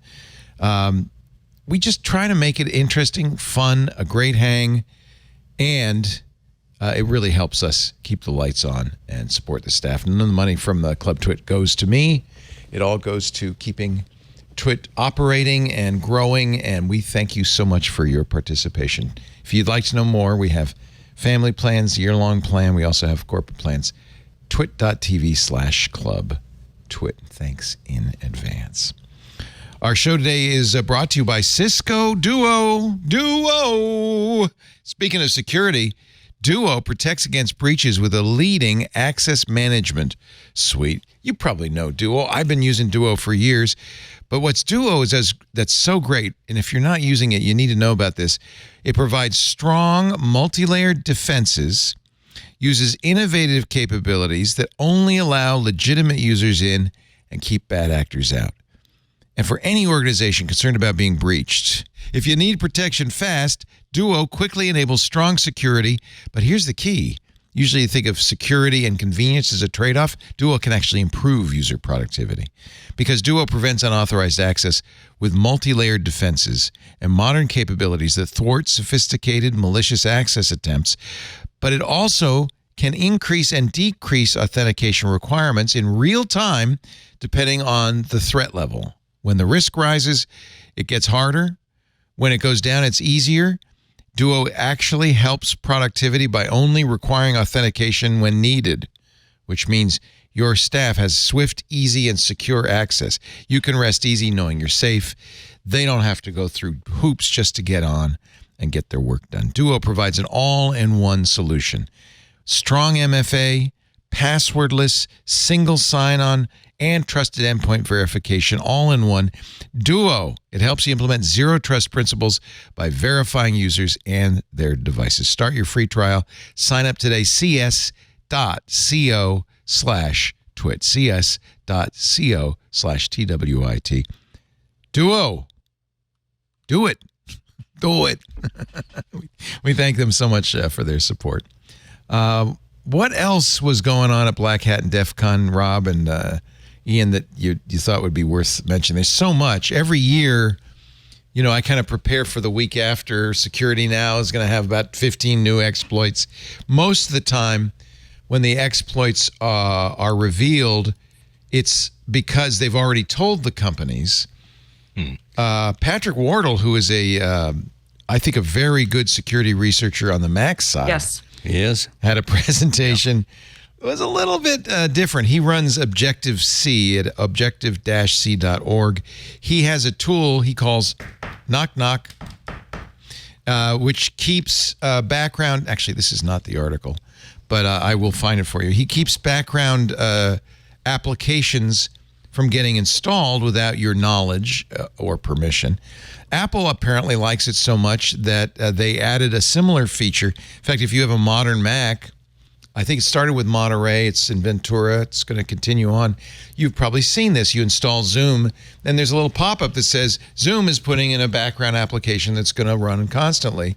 And, you can't prevent it, but at least you're aware of it. The idea being, I installed Zoom. I expect that. If it pops up and unbidded, and then you might start to wonder. Ruh-roh. Yeah, ruh-roh. Is there something going on in the background? Mm-hmm. Wardle says, trivially easy to bypass. And he says he knows this because he's been writing, Knock Knock, and knows a lot about this. Now, here's the thing. Wardle did tell Apple about this some months ago, and they fixed it. But he says they didn't fix it very well. They just put a Band-Aid on it. And as a result, he gave a talk at DEFCON this week saying, here's how you trivially bypass even the fixed version of this. And he says, I didn't tell Apple. I was so pissed off that they did such a bad job of fixing it. So is there such a thing as irresponsible disclosure? I think not in this case, because you're no worse off than you were before Monterey. Right. He's But not revealing something that people didn't know. Right. Exactly. I think that there's like a line, right? I think that there's responsible disclosure if you give them a certain period of time, and then if they don't take any action, and you know that the vulnerability is still out there, you can publicize the vulnerability. In this case, they did take some action, but he's just pointing out, hey, there's still flaws. He's not, writing everybody a diagram about how to take advantage of those flaws. Right. And it can also, as you saw with the Mozilla case last week, I think it was, where a researcher had gone through to Mozilla and found a hole in the VPN, and he told them about it months ago. They gave them in some cases Mozilla didn't even respond. Yikes. So they gave them fair warning. After 90 days, they heard nothing. They went full public disclosure, and amazingly enough, Mozilla fixed it by Monday morning. Yeah. Who could tell? Sometimes, what their motivations were. you got to shake the tree to get them to act. By the way, it's not knock knock, it's block block. I should be knock knock. There's some other Mac. Knock knock is another one. He does another one. Okay. He has a bunch of I them. love his tools. I do too, and I love his writing, and he's very, very good. Oh, he does have knock knock. You're right. So he's got knock knock and block block. Knock knock does see what's persistently installed on your Mac, and block block will block background tools installation and let you know that it's doing it. It'll say something that's installed a launch daemon or a launch agent. You know what? They're free. My experience has been they run pretty transparently in the background. It's probably a good thing to have. Objective-c.org until Apple fixes it right. Is it -SEE? Yes. SEE. I think Apple owns Objective-C as a that's a trademark programming name. language, and so he's playing on that, right? A little bit of wordplay. I like it. SEE. Thank you for letting people know that. One thing I learned at Black Hat, his cousin is the guy behind Wordle. Oh, that's right. Wordle's cousin is Wordle? Yeah. That's a smart family. Yeah. A lot of I This saw is his his name. family. I saw his name was Wardle, and I thought, I wonder if he's related to Patrick. I met that's him at really dinner. I'm interesting. like, it was him. He's my cousin. Yeah. Was he eating caviar and a gold-covered steak? He sold it to the New York Times. I don't know. I think it was like I'm sure his $1 cousin million. is living. Yeah, it was like well. $1 million. Yeah, it wasn't Living his best life. He should have asked for more. It turns out it was a big boost to the New York Times. I did not know this, but I will give Patrick a little plug. I just went to his site, and he says our home Maui was recently devastated by fires. I guess he lives in Maui. Yep. I don't know if his home was, Yeah, I just saw this but he too. says many of our friends and neighbors lost everything. So he has a fundraiser that he's running. That might be a good place to go if you want to help Maui. And our thoughts and prayers to everybody in Maui. What a devastating picture of the blaze on Lahaina. And Awful. anybody who's been there knows that town very well.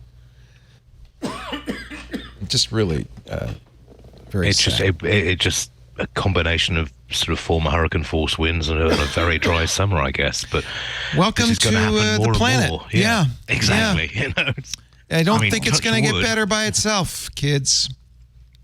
no, touch wood, no wildfires in California. But I shouldn't say that. Here we knowing are that. sitting in Yes. Sonoma County, and I intimately know what it's like. We had go bags packed a few years ago. The fire got within 8 miles of the house, and while we live close to town, I didn't think they were going to let it burn through. But you're staying. Your in-laws are in Santa Rosa. family there. They got devastation. They got out all right, but Terrible. And it's. I don't think it's going to get better. Might even get worse. And here we are I'm talking not sure, about no. AI destroying the world. What fools we were. What I was going to say fools. we're doing such a good job already. but stay out of our lane, AI. Yeah, exactly. It's like, hey, we're doing a good enough job. Don't make it any Don't faster. need any help. What else? Anything else that the Register has a great Black Hat and DEFCON section, which I would recommend if you want to read about the presentations. Of course, no, I mean, we- eventually these will be online too, right? You could- Actually, the satellite. The actual talks. hacking the satellite. Yes. That was absolutely terrifying. I chatted the subhead there. PhD student admits he probably shouldn't have given this talk was from a comment in the Q&A section, but that was really disturbing because they were looking at low Earth orbit satellites and they asked manufacturers for the specs. Very few of them actually followed through. They picked 3, and of those, 2 out of the 3 had absolutely no protection whatsoever when it came to authentication or encryption, and could easily be taken over or hijacked by ransomware operators or whatever. The larger one did, but the problem with larger satellites is that they tend to be made of of commercial space components, whereas if you're building a CubeSat, you build it yourself with custom stuff. And then possibly the worst was almost none of these can be updated with security systems from the ground, because if you've got a satellite in low Earth orbit, everything in that design is tuned right down to the milliwatt as what they can do, what they can't do, what functions to do. And if you're throwing an authentication or an encryption app in there, that's going to completely banjacks the power settings and probably wouldn't be possible. And, it's the big problem with satellite hacking is that everyone thought they were safe. Because who's going to build a ground station to hack a satellite? It turns out 10 grand's worth of kit you can build Wasn't your that own. the plot in some James Bond movies? Feels like going it. back A couple a ways, of them, yeah. actually. Ernst Stavros Forever. Blofeld is Yes. clocking down his credit card right now. Well, you can do that though. AWS and Azure both sell ground station as a service, so you can actually just slap down the credit card and communicate with the satellite if you've got the right protocols. I love the quote that you publish in your article on the Register. People think satellites are secure, said Johannes Vilbold, the PhD student who presented. These are expensive assets, and they should have encryption and authentication. I assume criminals think the same, and they are too hard to target, and you need to be some kind of cryptography genius. Maybe it wasn't a good idea to give this talk. Too late! So you do need to access to somehow talk to the satellite. and it's not encrypted. So what can you do, though? You can't bring it down. No. Well, okay. There are a number of attack vectors that you could use this for. I think probably the most likely one is ransomware or other criminals getting in there and just disabling the satellite and then messaging the operator and saying, if your if you want your satellite back, see send it us again. a number of Bitcoin to here. Oh man. The other one was that a lot of these satellites, like Starlink, for example, intercommunicate. So you could, in fact, you could take over one and then spread around the constellation. Oh, wow. And then finally, and he said probably the most least likely, was that you actually take physical control of the propulsion systems. And you could maybe, if it's got enough power, deorbit it. But he said one of the more interesting aspects that they discussed privately was that these things are going incredibly fast. To get and stay into orbit, you've got to be moving at thousands of miles an hour. And if you can just direct it slightly so it hits another satellite, that's going to cause a spread of debris. And now it's very hard to go full Kessler effect in terms of blanketing the Earth in shards of destroyed satellites. But from a wartime situation, for example, if an adversary of the US decided, spy satellites aren't usually in low Earth orbit, but there are some. It's like, if spending a warning, what happens if one of these CubeSats goes slightly wrong and intercepts an American satellite? It's technically doable. These satellites are, and I didn't know this until I saw this article last month in TechCrunch, already dodging space junk at the rate of thousands of times a month. Mm-hmm. SpaceX's orbital communications satellite performed maneuvers 25,000 times in a 6-month period, according to a filing with the FCC. So they're already, 30 or 40 times a day going, gotcha. It's another case of not paying attention to pollution because, in the past, there was not a whole lot of attention. I have actually done a little bit of writing about space, so I have some knowledge of this beyond reading stuff on the internet. You would launch the satellite and then not worry about the payload shroud or figure it'll deorbit on its own at some point. And so now there are rules and procedures. We learned that when Skylab landed in Australia. Right, I am old enough for that. Yeah. But of course, then you have jokers like the Russians decided to stage an anti-satellite test that they blew up required the ISS to change position with their own cosmonauts on board it. Yeah. Just to show the priorities afoot at the Kremlin. According to TechCrunch, the number of collision avoidance moves has doubled in the since the previous reporting period. So, and some of that is the Russian satellite debris, but not by any means all of it. The Chinese have done some tests like that as well. Like now, for instance, the FCC, if you're going to get your low Earth orbit satellite broadband constellation approved, weirdly enough, the FCC has become a very activist regulator of space because, if you want to provide communications from low Earth orbit, you got to talk to them. There are 4,500 Starlink satellites up there. That is half the number of all satellites in space now. And they're going to 42,000, they say. They got FCC approval for the first bunch. Maybe the FCC should step back a little bit because, I was all for Starlink when I first heard the plan. I thought, this is great. Elon's going to provide low-cost internet access to every corner of the planet. That's not what we got.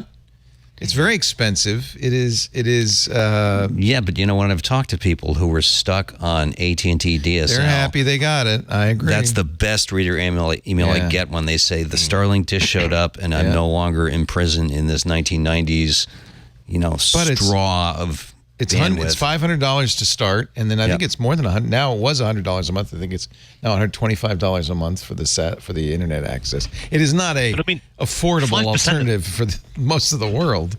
Well, yeah, but 5%. I think it's like 3 to 5% of America is still on dial-up. For goodness' sake. Yeah. And it's not just Starlink. There is Amazon's got Project Amazon's Kuiper, going to do the same thing. Which they need to actually they need to get moving because they have an FCC deadline. I think 3 years from now to get half of a 3,000 satellite constellation. I'm very worried. I know space is a big place, but I can reassure you a bit. Because I actually interviewed Kessler from the aforementioned from the Kessler syndrome idea, and he said, first is off, he fun at parties? Starlink, sorry, is he fun at parties? He was fascinating, to be honest. I'll give him that. But he did, just to reassure you on this point, Leo, he did say that of all the companies that he's been dealing with, then SpaceX have the most advanced plans to deorbit all this stuff in a reasonable and safe manner, which was kind of reassuring. But he also said, if the Kessler, example does happen, it's going to happen slowly over a length of time. He did say Hollywood, has this image of, Gravity is not a documentary. Oh, God. Well, yeah, the orbital planes on that thing were all wrong. Yeah. You don't actually get to look at this debris as it goes past. And who's looking at debris? I'm looking at Sandra Bullock. What are you talking about? No, there was also a great Neil Stephenson book called Seven Eves that talks about the Kessler effect. The premise of it is you could have a chain reaction of collisions in space around the Earth and ultimately block out the sun. Which wouldn't be good, I think. Well, that solves the global warming problem, doesn't it? That'd be the end of wildfires. Yeah, kind of terminal way, though. Yeah. Okay, the ice caps are back. That's the good news. Bad news is in your backyard. I was going to say, bad news, the polar bear is now sunning itself on the equator, Yeah. It's not quite... All right. Well, I hope that the FCC and related agencies are doing their due diligence on this stuff, because I worry that we are launching an awful lot of vehicles into space. Speaking of which, there was a presentation at Black Hat. Ian, you wrote this up. The boss of CISA says the U.S. alliance with the Ukraine over the past year is closer than the Five Eyes. Yes, and I heard that, and I was just like, hang on, I'm going to need to check the recording of this, because that is a fairly major thing to say. That basically is an information sharing relationship. Spy information. About a year ago, they signed a memorandum of understanding to work together, and the US declassified an awful lot of intelligence information and let the Ukrainians see it, and also trained with the Ukrainian information security teams so that they could get real world experience and get the most up-to-date information. And to her credit, she said, actually, the US has come out the better of this because we have learned so much about Russia active attacks. Yeah. Well, if you think, Ukraine has been under attack for nearly 10 years now by the best that the Russians can do. So they have an enormous fund of experience, and when the US, when the NSA do protections, they do war games. They run through preset war games. The Ukrainians are actually on the front line. I would be frankly astonished if we didn't have people embedded with them right now, learning those lessons and passing them on to everyone else. And I say more power to them. It's the more we can get out of this and the more we can lessen Russia's we're spending enough malignant influence. Yeah, we're putting... Oh, come on. It's the Ukrainian funding cheap at the price. You get to destroy the Russian army with no loss of American life on the cheap. It's the bargain like of the cost century. of one F-35 fighter so far, I think. Oh, really? Is that all? Exactly. Yeah, it's no. nothing. Compared to Pentagon Well, procurement. in that case, have at it. Have at it, gentlemen.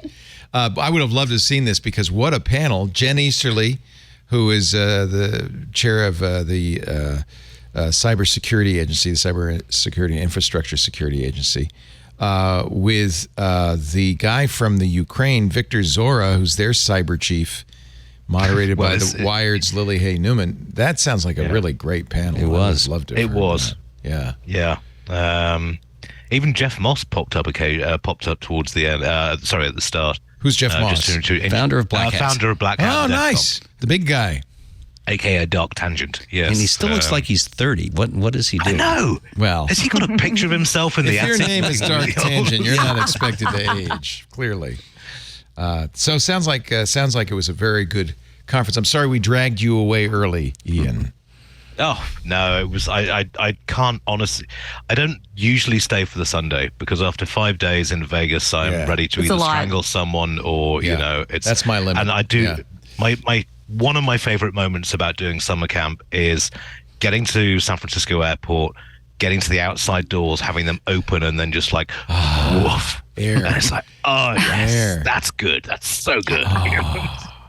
People look at you a bit odd at the airport, but, it's to each their own. You're like, I was just in a very dry place. I need all of this. Oh, moisture. Sucking down water left, right, and center. And Chia Fresca is very good for rehydrating. Oh, I'll have to try that. Is that a fizzy beverage or Oh no, it's just water, chia seeds, and lime juice. Leave it in the fridge, stir it. Oh, you make about it 2 or 3 yourself? times. Yeah. And then Homemade you put chia seeds, Fresca. you've got lime juice, and it's really good for rehydration. For a second, I thought you said very healthy. gin and tonic, which is That's also well, good. knowing Ian, I think that's what. So you make this chia Fresca. Yeah, I mean, it looks like green snot in the glass, but it Oh tastes my God! delicious. Yeah, it's not. Yeah. Yeah. If I saw that in the fridge, I don't know. Well, that's Yeah. good. That way you get to drink it all by yourself. So it's this sounds like a lot of I'll have work. to try this, huh? Chia Did they seeds sell will it soak pre-made? I don't think it doesn't really last that long because of the. You know, No, that if makes you- sense. if you- No, that makes complete sense. The seeds start to stick to the side of the glass unless you stir it fairly frequently. What do you think they're doing in your intestine, dude?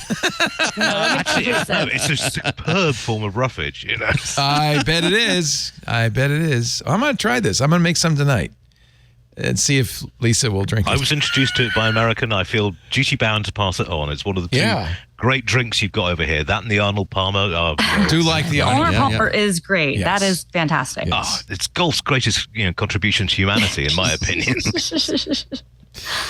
Google says AI systems should be able to mine publishers' work unless you tell us not to. So this Well, is they the would, this is the wouldn't big they? debate. Yeah, they would, wouldn't they?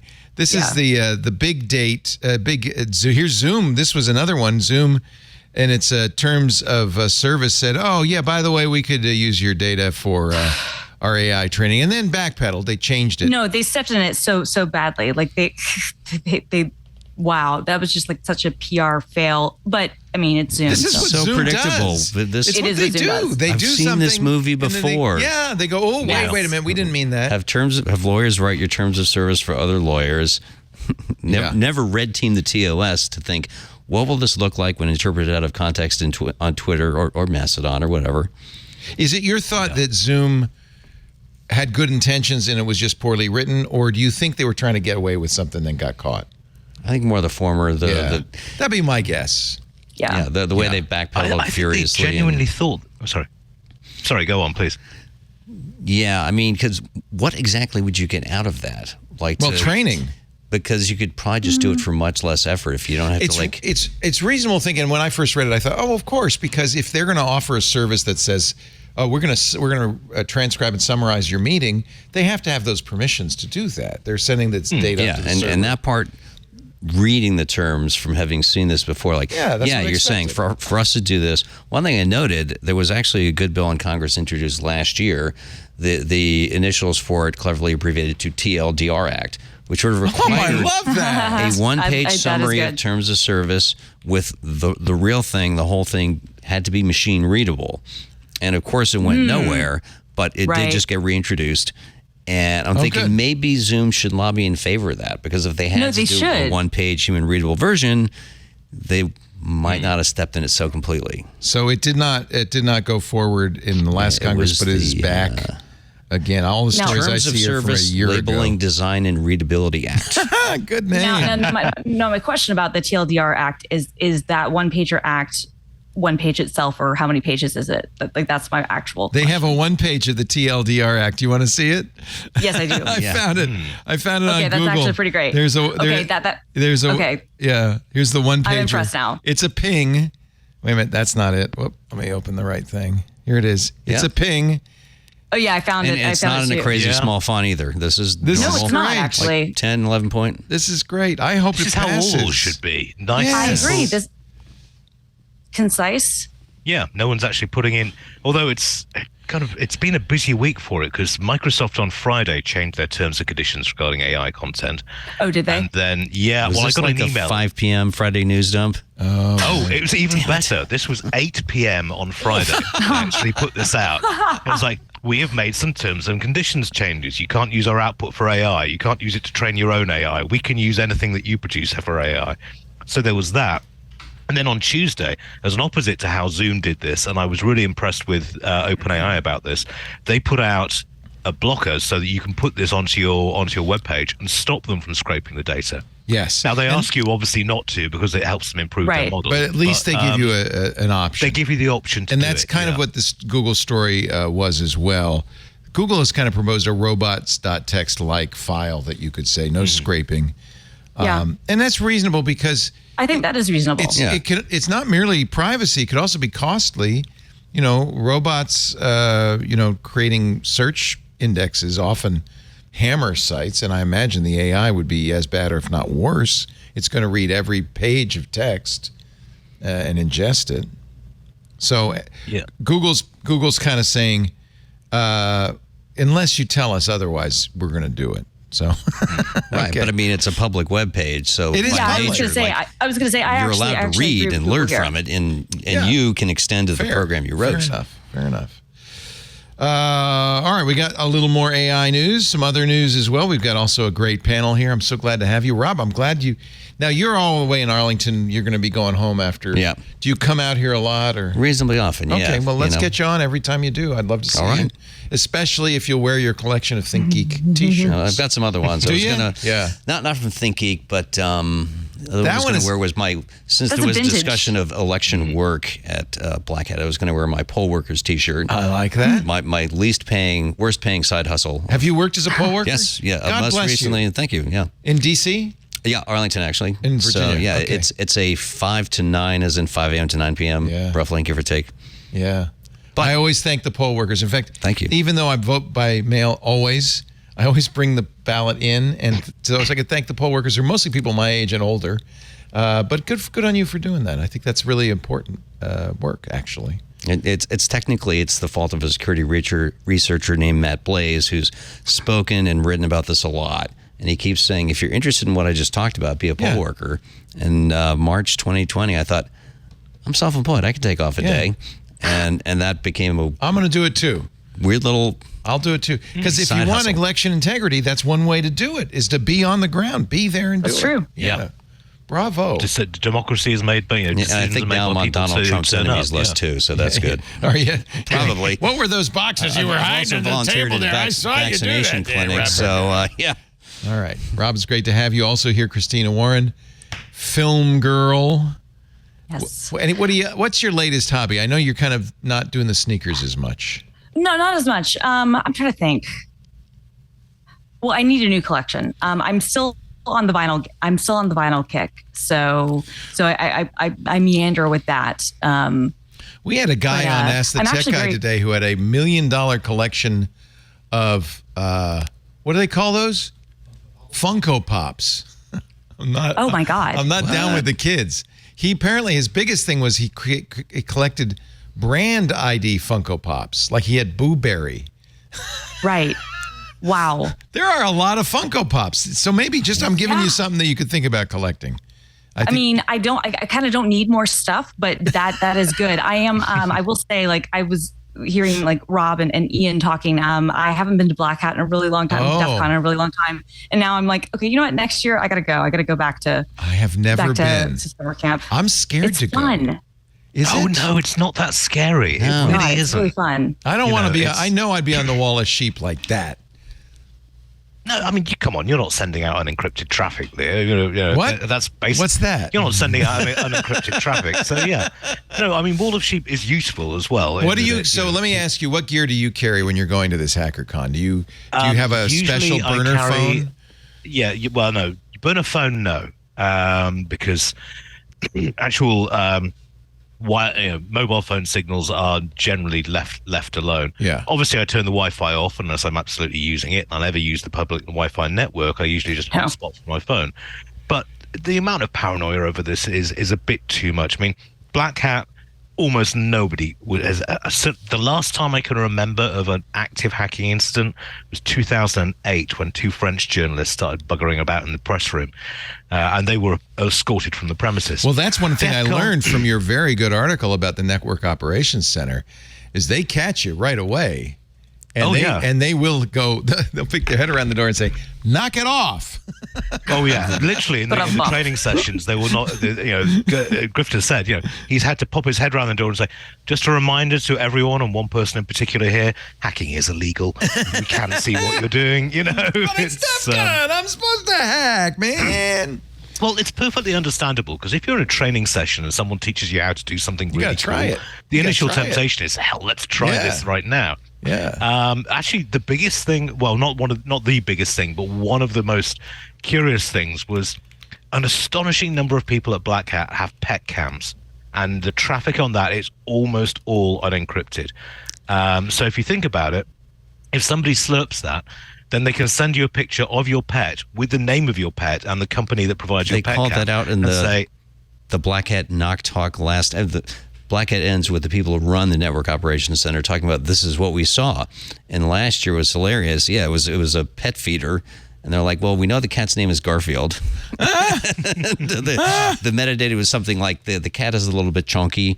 And because most of the stuff you're using, like your Gmail, your Google Docs, pretty much anything of any value that's encrypted is encrypted in a transit. But not your pet cam. Which because it's not that valuable, except, as you point out, Ian, in your article, it could be absolutely used to phish you. That sounds very credible. Perfectly. Yeah. Perfect. Yeah, for that. Christina collects weird stuff. There was a good NPR article last year about your movie pass shirt and your pop, all my defunct, your CNN Plus pop socket. Stuff. That never even, launched. I mean, that's really cool. I need Twitter merch. I need X merch. I need both. You need Twitter merch. Yeah, I do. I have some, but I'm always up for more. So if anybody has any, failed company merch that you would like to share, I am definitely always open. Well, at the time you were looking for Theranos stuff. Yes. Did you get some Theranos stuff? I did. Someone was able to buy some Theranos stuff for me, and that was very, very, very kind of them. So that's great. I have a WeWork umbrella, so give it 6 months and maybe. Oh no, that's a good one because I have a WeWork notebook, but I need to get more WeWork stuff. That's actually a good one because they are probably from their own. They announced. They announced. We're not going to make it. We're probably not going to be an ongoing concern. When you see those words, we are probably not going to be an ongoing concern. That means, wow, okay, so that's going to be great for the already super, super great, commercial real estate market. I mean, if you announce as a company, I think we're going out of business, that's not good for your stock price, right? Which was already 11 cents, I think. And immediately people are going to dump it. I would if I still had some. No, but genuinely, it was like 11 cents. I'm not actually joking. Yeah. It's heading fast towards penny stock territory. And still above that dime stock threshold, though, so that's good. Yeah. It's just, we've worked, fair play. We've had offices in WeWork since before the pandemic. And you knew it was weird and what they weren't thinking this through, because when we first moved in, they had free beer. Yes. Which was just, as British, just, my boss was like, they've told them we're British, right? And sure enough, every Friday, ourselves and a bunch of Australian people in the same building, it was like a 5-floor block in a building, would start on a Friday and we'd finish the barrels and we'd see how far down the stairs we could get. And then that got cut back. But then they released that disastrous S1. And we were just reading it. We wrote a very sort of sharp story about it, but we were reading it and you were just like, who wrote this? This reads like a self-help manual. Oh, no, it did. It did. So I actually profited off of it, weirdly. Really? Okay, so this is a true story. So when the S1 came out, it was ridiculous. And I was doing my podcast, Rocket, and we had a domain sponsor. And for the sponsor, what I often do is that I will buy a stupid domain. And in this case, I bought energyofwe.com. And I thought, I thought nothing of it, and it just sat there. And it's like $12 or whatever it is a year, just renewing. And then I got an email that I honestly didn't see from somebody offering me. I think it was like $350. And then they came back and they were like, actually, we'll give you $600. And I was like, yes. I was like, yes, you can absolutely have my ish post. I'm not using the real term. You can absolutely have the thing that I bought as a gag for, a sponsor read that I've never done anything with. Absolutely. So I feel like I've made more money off of Energy of We no kidding. Than like the actual, than SoftBank at this point, right? By the way, post is how you pronounce an X post. They used to be called tweets. Now they're posts, right? Yes. I think that's correct. Yeah, it needs a T in there, to be honest. But yeah. It does. But I was just trying to not, By the way, this shows you how bad I am at stocks. As soon as WeWork announced that they were going out of business, their stock went through the roof. It became a meme stock. Right. And it rallied by 43%, actually as much as 153%. Thursday, it was as high as 33 cents, finally closed at 18 cents, but it became a meme stock. So I have some things I want to donate. If you want, I have a old audio file from Tech TV shirt. That's an old Tech TV I would show. absolutely take that. I will send these to you. I was going to give them away. I don't, I will absolutely take them. This is another one for the Money Machine, which was a Tech TV show that is defunct. Here is a ZD TV Still in the plastic wrapping. Now that because I remember when it went from ZD TV to Tech TV and then G4. I remember. That's 23 years ago. I remember. I watched. It was my favorite network. Like growing up, like genuinely, like I watched it. Then next time you go to the beach, you might want to bring this giant ZD TV towel.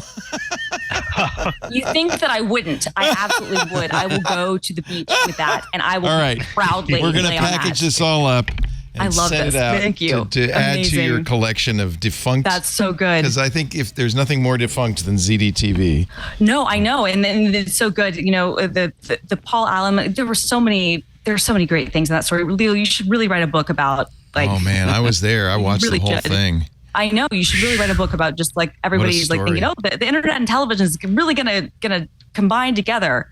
Yeah. No. Yeah. All right. We have lots more to talk about. We've got a wonderful panel, and we have you. So hang in there. More to come on episode 940 of This Week in Tech. Let's see. Continuing on, I love the Fire Festival T-shirt you have. That's pretty. That might be better than CDTV. Honestly, that was one of my favorites, especially because it still had the tags and everything on it. That's one of my all-time favorites. It's amazing. Well, I'll keep this one in the package so you can have the original. Thank you. I love Jane Friedman, who is a novelist, an author.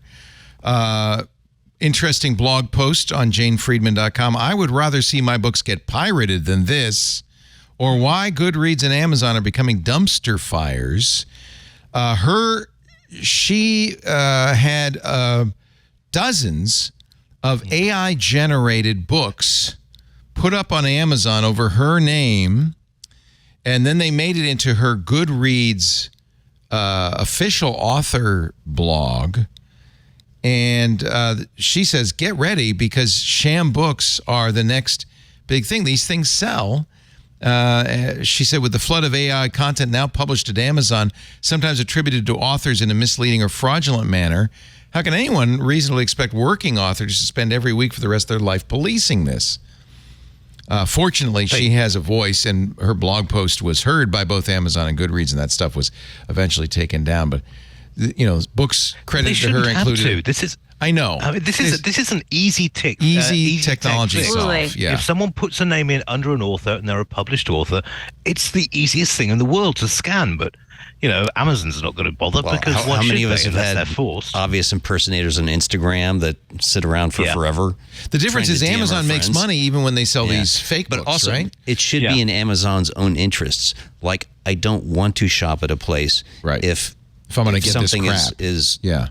If I'm not familiar in detail with it, that maybe I'm going to get ripped off. Why? What is good about that for me? AI-generated nothing. Garbage books. She found a step-by-step guide to crafting compelling ebooks, building a thriving author platform, and maximizing profitability. How to write and publish an ebook quickly and make money. Promote to prosper. Strategies to skyrocket your ebook sales on Amazon. I'm guessing most of these titles involve AI. Publishing power. Navigating Amazon's Kindle Direct Publishing. Igniting Ideas, your guide to writing a best-selling ebook on Amazon. I'm sure these sell well, because who wouldn't want to do this? They might sell well once. But, I mean, it's also the case with Amazon reviews where, apparently Jeff Bezos had to buy the Washington Post so that the Washington Post could document how bad the review system is at Amazon for some of the worst offenses to get taken care of. Because I guess this company apparently needs to hire a red team of their own to look at how can our marketplace get subverted. That's exactly right. Yep. Anybody ever use BlueJeans? Once. It was a once free with briefing. Once with Verizon. Yeah. Verizon. So BlueJeans was a video conferencing app available at the turn of the last decade. And remember, there was this thing called COVID. I think people have forgotten, but we had this quarantine. No. Yeah. Oh, was that the thing that destroyed our lives and made like up and did everything? Yeah, right. that one. Right. Now it's coming back to me now. Yeah. Okay, cool. Got it. That's why Oppenheimer is the first theater I've been in years. So back in 2020, Verizon said, look, this Zoom thing is taken off. We really need a conferencing solution. So they bought BlueJeans for more than $400 million. And I used it both before and after, and it was never good. I'm going to tell you this right now. I used it in 2013, 2014 because Mashable, like somebody scammed somebody on the sales team into being like, this should be your conferencing thing. When I say WebEx was better, that should tell you everything. Sorry, go on, Leo. Well, also the fact that this did not outlive Google's current messaging platform. I know. I mean, that's amazing. Sad. But $400 million, I mean, because it's not a bad idea in theory. You're like, cool, yeah, we can have this thing. We could sell some servicing stuff around it. But BlueJeans, really? Yeah, it was a It's not as dumb as Go90. No, but I mean, it was to video conferencing what Google Plus was to social media. You know, it was a desperate attempt to get in on the game way too late and way too badly. So instead of selling it on to some other sucker, they're just going to shut it down and write off the $400 million. Yeah, I was going to say the tax benefits are better for them. Yeah, that's sad, isn't it? They probably do pretty well. Just the one that infuriates me with that is Nokia. Microsoft bought Nokia, ran it into the ground, shut it down, and then got to write that off against taxes. I'm still bitter about that one. You know, the people that worked on that are still, you know, I know some of those people are still, some of them are even still at Microsoft, and they're still, you know, have the war scars from all of that. Well, I think there's a permanent ban on ELOP ever entering Finland, or if there isn't, there really should be. Oh, there should be. There should be. But wasn't he the CEO of Nokia before the acquisition? No, he came over from Microsoft after the acquisition. No, it was before. No, it was before. Right. And then he wrote the Burning Platform He was memo. ex-Microsoft who came over. Yeah. He convinced Microsoft to buy it. He wrote the Burning Platform memo that basically said our own Symbian thing isn't working. We have to partner with someone else, and which honestly was correct. He was completely correct in that. But the solution was not a Windows Phone, much as I know many people loved it. It was some Android. Good interface ideas there. It did. It had really good ideas, and but it was late. I think that. Like the first, actually, it's funny that you say this, that you're talking about Nokia, because I'm not joking. I actually have this at my desk right now. Oh, wow. This is a Lumia 800. Oh, they make great hardware. This was that the 41 megapixel one, or was that later? No. This was even earlier. This was early. So this was, that was the 1530 or whatever. So this did not work in the United States. This was given to me. This only worked on the European bands. And but it ran like Windows Phone like 7.5, so it didn't even run the Windows Phone 8, which actually had the good app support, but it started to show the ideas. But the hardware was amazing, and I don't know why I still had this, but I do. And I remember just like I remember the briefing and like the Nokia people being like so excited about how well it had been crafted. And I thought that was those are great phones. I had a number of the Nokia Windows Phone phones. Yeah, the Lumias were great. Yeah, this was actually they were tanks. They were good phones. They were elegant. They were beautiful. I have a yellow one somewhere. They were. It was soft and beautiful edges. Yeah, that was the one with the big camera. Yeah, I tweeted like when they were doing their announcement. I was like, should I just give up my iPhone and use a Windows Phone for 10 days or something? And then my editors were like, that's a good idea. And both Nokia and Microsoft were like, will you do that? And so I did. And then a million people copied me, but I actually did like lock my phone in a drawer, forwarded my number because I was on a different carrier, and used a Windows Phone for a week and nothing else. And those were dark days, but I liked a lot of it, but I loved a lot of the ideas. But from a software perspective though, right? Not from a hardware perspective. No. And the thing is even the apps that people were building were good. There weren't enough of them, it was just, and by that time, BlackBerry 10 was the same thing, right? Like they had some really good ideas. Even going further back, like WebOS, really ahead of its time. But, just you had these two dominant players almost instantly, and those were going to be the two. I used to go over and but Nokia used to do like sort of 3 or 4 day press events in the back in the late 90s when press deadlines were done in paper rather than online, Right. and you could How afford nice. to spend 3 days. How nice for you. How nice for you. I'm genuinely, like, I have no idea what that was like, and I'm jealous. God.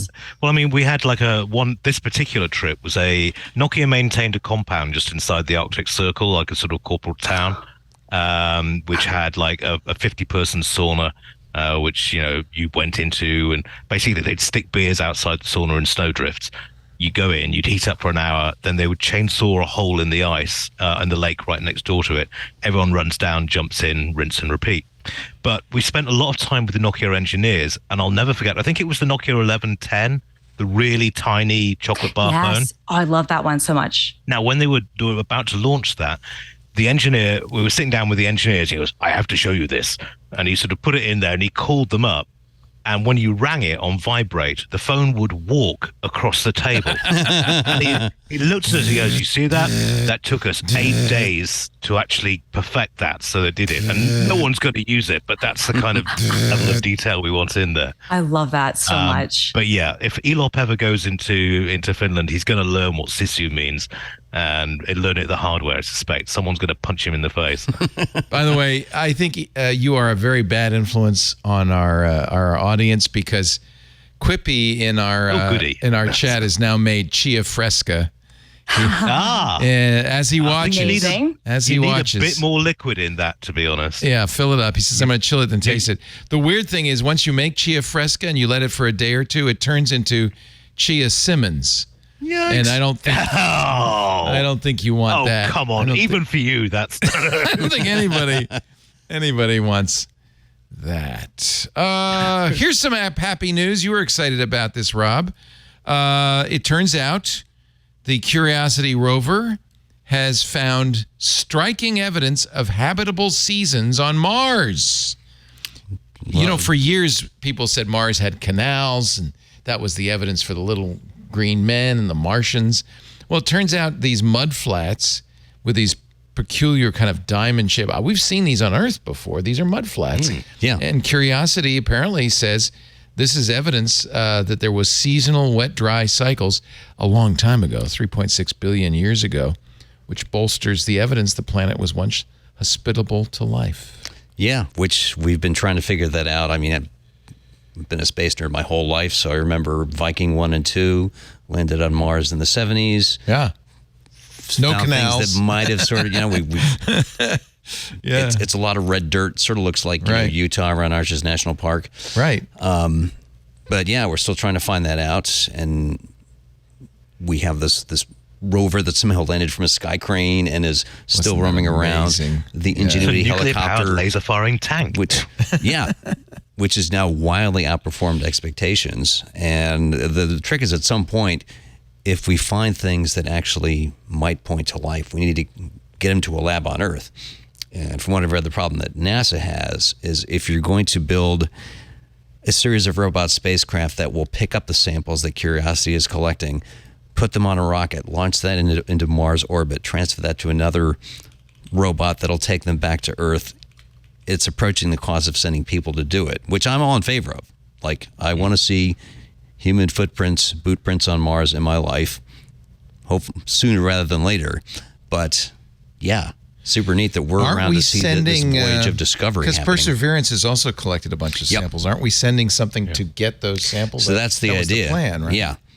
But Perseverance has already collected some. Yeah. And maybe visit Curiosity and pick up some of those. I feel the same way as you, Rob. I was at the Perseverance landing at JPL, and it's only the second time this century that I have applauded at a press conference, which is very not the thing to do as a journalist. But that's different. When I watch that live and the engineers are going nuts, I'm like, you need to play this video in every engineering school in America. It's your sizzle. Yeah. Especially if you do your job right. It took like a decade for that whole thing to. I mean, these guys have been working on this for their whole lives. But I mean, Rob mentioned the sky crane. I'm with you on that. That was the most amazing Heath Robinson style method. That was only beat by the rubber ball that they put it in that bounced. Which they couldn't scale it up. So then you had to do this crazy thing where you reel it out.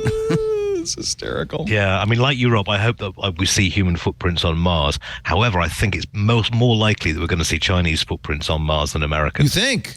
Oh, come on. I think China's going to beat us to Mars. Come on. No, I don't know. I think China is about to turn pretty inward. I don't know if they want to continue that. I don't know. It was just interesting when the Chinese were over was there. Forget all this, does life exist on Mars? Did life exist on Mars stuff? They want to know, is there water there? Where is it? Let's look for it. That's the most important thing. Right. Because then you can the keep a moon mission for that alive. matter. Right. Yeah, on the moon. Well, India's just, they've got a lander coming up on the south pole of the moon soon. Yep. Right. If you're, by the way, a fan of all this, we have a great show with Rod Pyle and Tarek Malik from Space.com. Rod's from the National Space Society. It's called This Week in Space every week. twit.tv/TWIS. Norway is going to fine Meta 1 million crowns a day. This is interesting. The EU seems to really dislike the financial model that powers the web. The idea that ads would be targeted based on how you're using the internet. Google does it. Facebook, Meta does it. But Norway doesn't like it. And they say they are now going to fine Meta 1 million crowns. Don't get too upset. That's only about 89,000 euros a day. I was going to say, this is back of the sofa stuff for Meta. Not a lot it's of like, money. It's not Mark's even just that. checking- yeah. It's not even that. It's It's like an accounting expense. It's more like a love it's seat than a gonna be- sofa. It's going to take more time and effort to, write the check than what the amount is worth, like It's also time limited. I think they can only charge it for 90 days. I may be wrong on that, but Penalties begin today. Just so you know, Mark, you can start writing those checks actually tomorrow, Monday. But what they're against is what they call behavioral ads, which are ads based on your use of Facebook, which is kind of how it works. yeah. But there's ways and means. We've currently got this fractured privacy shield arrangement between the US and America, for example, and that's causing terrible problems. Meta is not going to establish sort of stop its entire business model just because Norway says it should. Right. However, Meta has amassed 2.5 billion euros in fines in total. That might be real money for them. That's starting to add up because of GDPR. We're going to talk about this, I'm sure, next week. We've got Cory Doctorow and his co-author Rebecca Giblin from Choke Point Capitalism are going to be on Twit. That's all because I'm just going to shut up and let the two of them talk. That should be a very interesting Twit. Cory's got a new book, which he's currently crowdfunding the audio book for it. And he'll be talking about that, but also we'll talk a little bit about privacy and so forth. His new book I've got to say, go ahead. I'd be tuning in because I went to his presentation at DEFCON and it was both brilliant and highly frustrating as a journalist because, as a journalist, you're supposed to compress a 45-minute talk into something, like a 500 or 600 or 700 word article. No.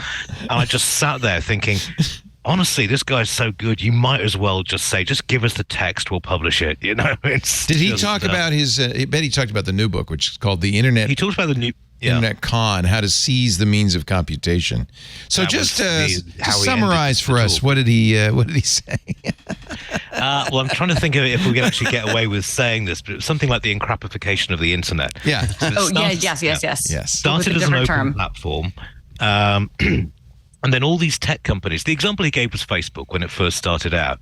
It told consumers, you don't want to be on that nasty MySpace run by that greedy Australian millionaire. Come to us.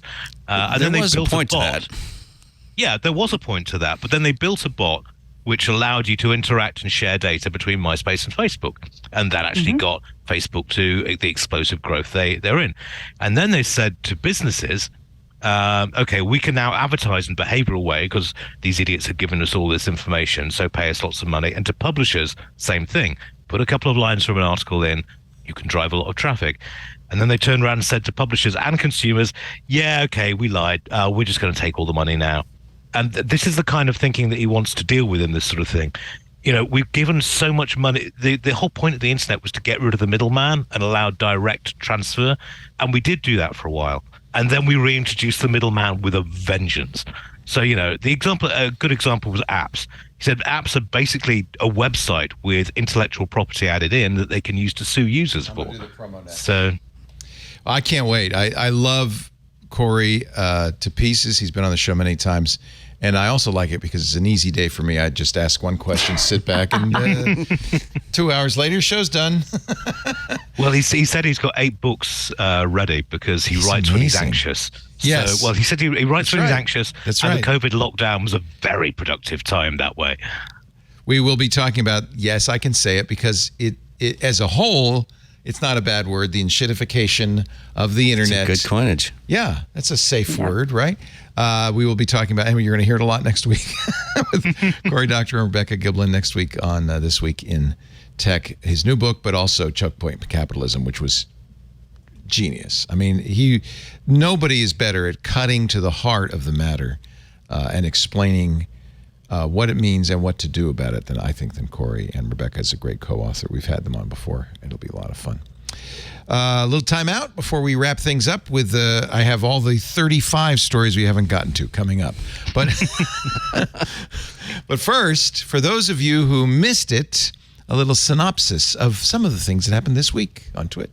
Hey, I have a space joke. Jupiter, Saturn, and Pluto walk into a bar. After sitting down, Jupiter says, "I'm the biggest planet. Give me the biggest beer you have." Saturn says, "I'm the best looking planet. Give me the fanciest drink you have."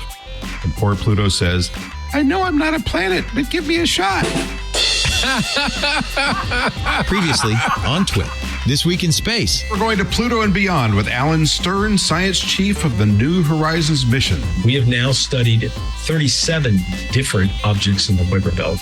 Erikoth, most famously because we went right up to it and did a close flyby. But we have studied a handful of other dwarf planets in the distance. Home Theater Geeks. I chat with Jason Fiber, THX CEO, and Casson Crooker, Senior Director of Product Development, about a new THX technology called spatial audio. Club Twit exclusive, The Untitled AI Show. Should and can think of an LLM as just a word calculator. They take in a variety of tokens. We'll describe what those are. They do a bunch of math on those tokens to figure out what the next most common word will be after this one. They don't understand what the words are, and they don't assign any sort of emotionality or intellect to those words. This Week in Google. Whether LLMs are this life-changing thing. I don't think they are, but I think other elements of machine learning are. Can't throw this out into the world without having people test it and see where it goes wrong. Right. How do you test the Leo is a bank robber scenario? You show people that you can get Leo it actually to lie. robbed a bank. I'm going to write a story saying Leo robbed the bank. I guess I don't understand. Can you stop saying I'm robbing banks? I don't. Twit.tv. Your source for the latest tech insights. I haven't had to rob a bank since Club Twit started 3 years ago. Thank God for Club Twit. Twit. Very clear. I've given all that up. I thought Anthony was going to put AI Morgan Freeman in place of AI Leo for the announce on that. Is that coming next week? Or we're a little worried about using Morgan Freeman's voice. I think it would be nice, though. He'd be good for our bumpers. As long as it's hip to the joke. Yeah, celebrity voice impersonated. So if you missed anything, tune back in. It's all online at twit.tv on the website. You can watch after the fact, and of course, a great week ahead. Celebrity voice artificially generated. Celebrity voice artificially generated. I like that. Yeah. Be the first. CVAG. CVAG. Simpsons, actual dramatization may not have occurred. A little RIP for a couple of people big in tech. Bram Moulinar passed away. He was the author of Vim. Only 62. I hate it when they die younger than me. That's bad news. Vim, of course, it was a much better version of VI, the text editor that now appears Vim on almost every open source distribution of Linux. I think even on the Mac you can get, with Mac OS you get Vim. I certainly, it's installed in a lot of them. It's the default editor. He built it as a clone for VI and kept it going for a long time. The license was originally charityware. He invited users who used Vim and appreciated it to support children in Uganda. sending a donation to them. According to the Next Web, donations to the charity amounted to about 30,000 euros every year, enough to help 50 children finish their education from primary school to university. If you look on his webpage, it's the gallery from the school, and it was obviously something that was very close to his heart. Yes. Amazing. And even now they want all the donations, to go to that project, which is amazing. He will be missed. And of course, as with all open source, that's really the best thing about open source is they can survive their creator. And I'm sure people will continue to develop them. But the man who started it all, Bram Molinar, passed away at the age of 62 this week. Also gone, Rhoda Karpatkin. She was the person who put Consumer Union on the map. She was 93 years old. She was named executive director, the first female executive director of Consumers Union, way back in 2000. And actually, she was, I'm sorry, did I say 1974. She served for 16 years as their counsel. Then in 74, selected as executive director. She changed its name to Consumer Reports. You may know it better that way. Under the leadership of Karpatkin, subscriptions to the magazine doubled, and they're very important. They don't accept ads, to 4.3 million in 2000.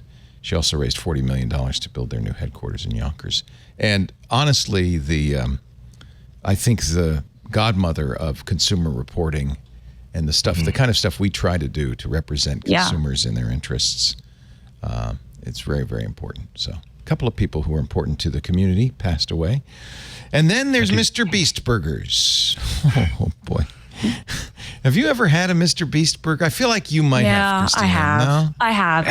More with that resigned sound. Yeah, no, more than once.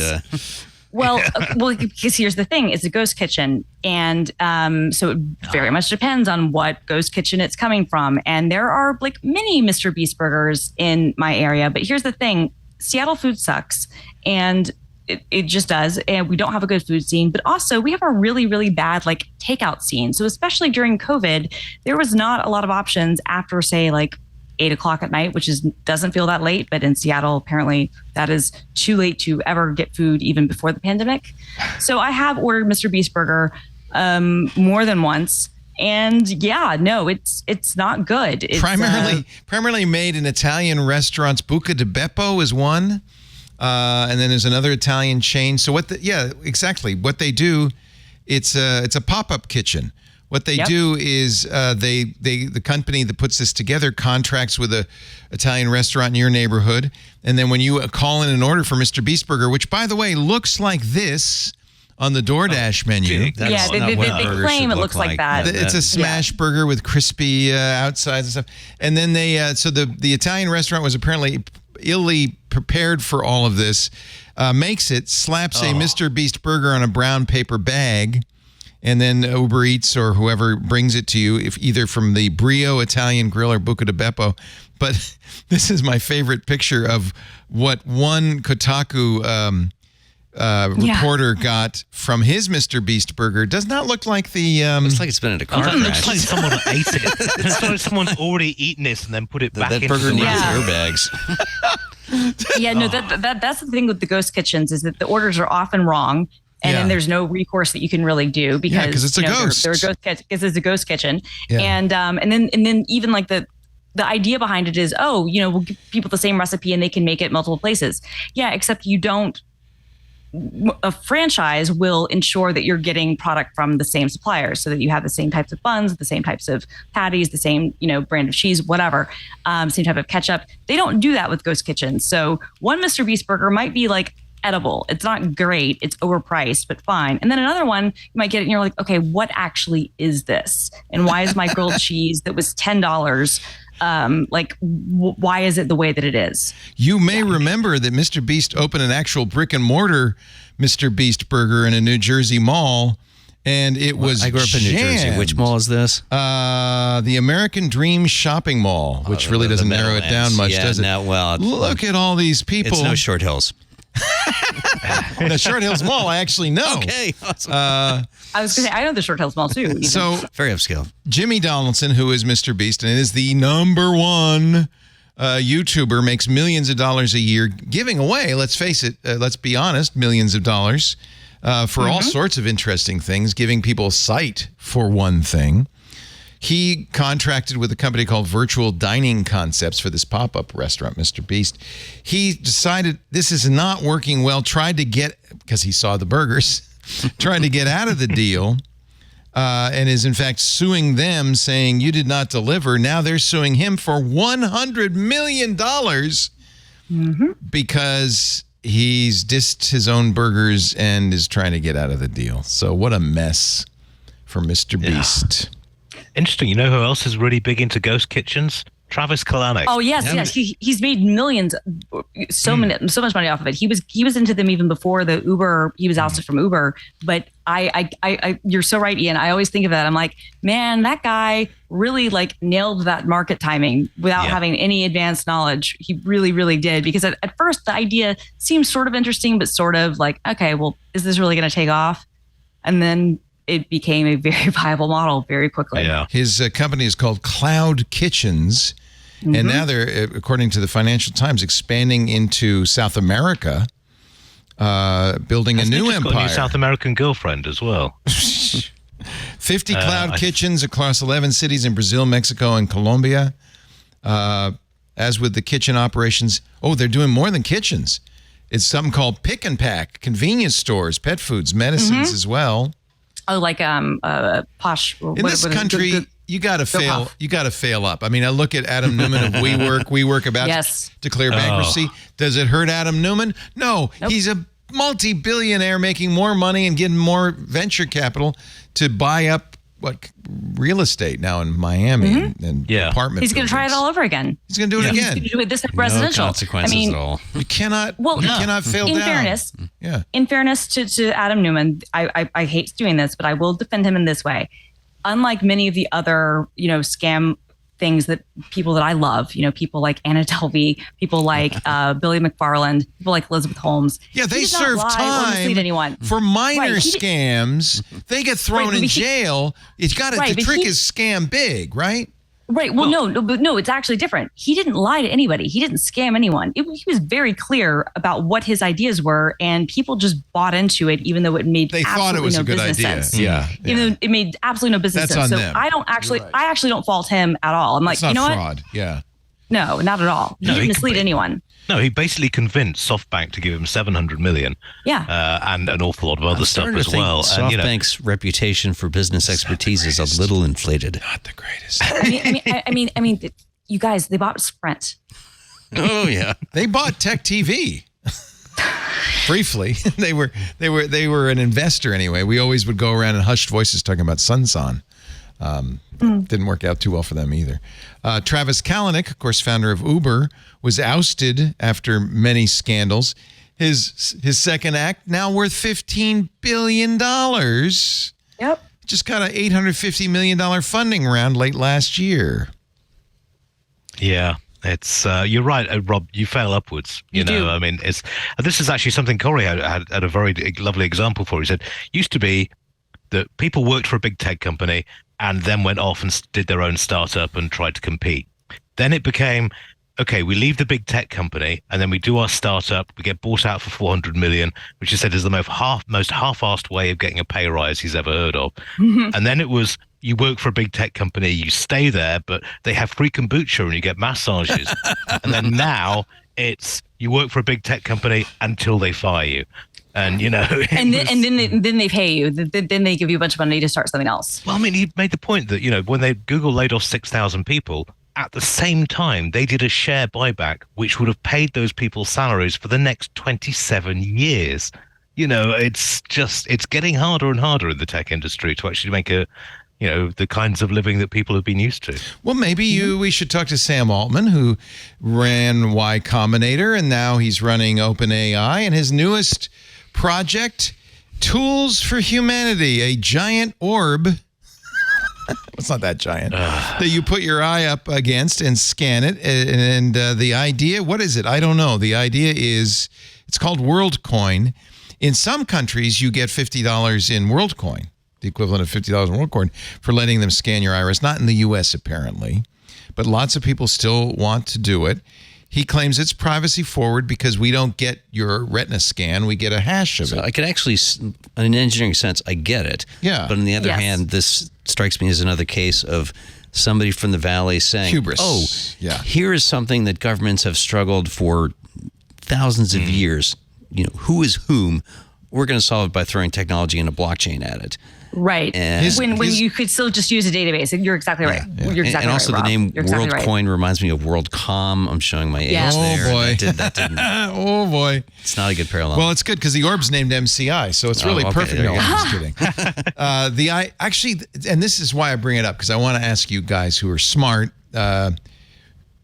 if it makes some sense. So his goal is to scan all 8 billion eyeballs, or actually, I guess there's 16 billion, but you only need one. Scan 8 billion eyeballs and then solve the authentication problem. Remember, the retina is not going to the company, just a hash of it. So all they can do is say, yes, this is the same eyeball we saw last time, but that's authentication, right? And it's strong authentication. Those eyeballs are stored, or those hashes are stored in the blockchain, yes.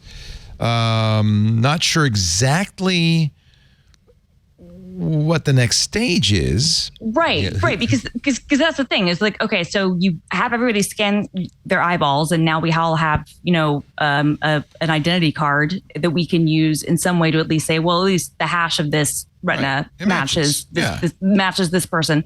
But like, what does that really mean? Because could my name still be different? Could my location, could other things be different? Like, it's just a hash. It's like, and who's overseeing this? Like, on one hand, I get it. But on the other hand, I'm like, okay, but what about people who might just be like, I don't want anything. What if I'm not living on a seastead and I still have to?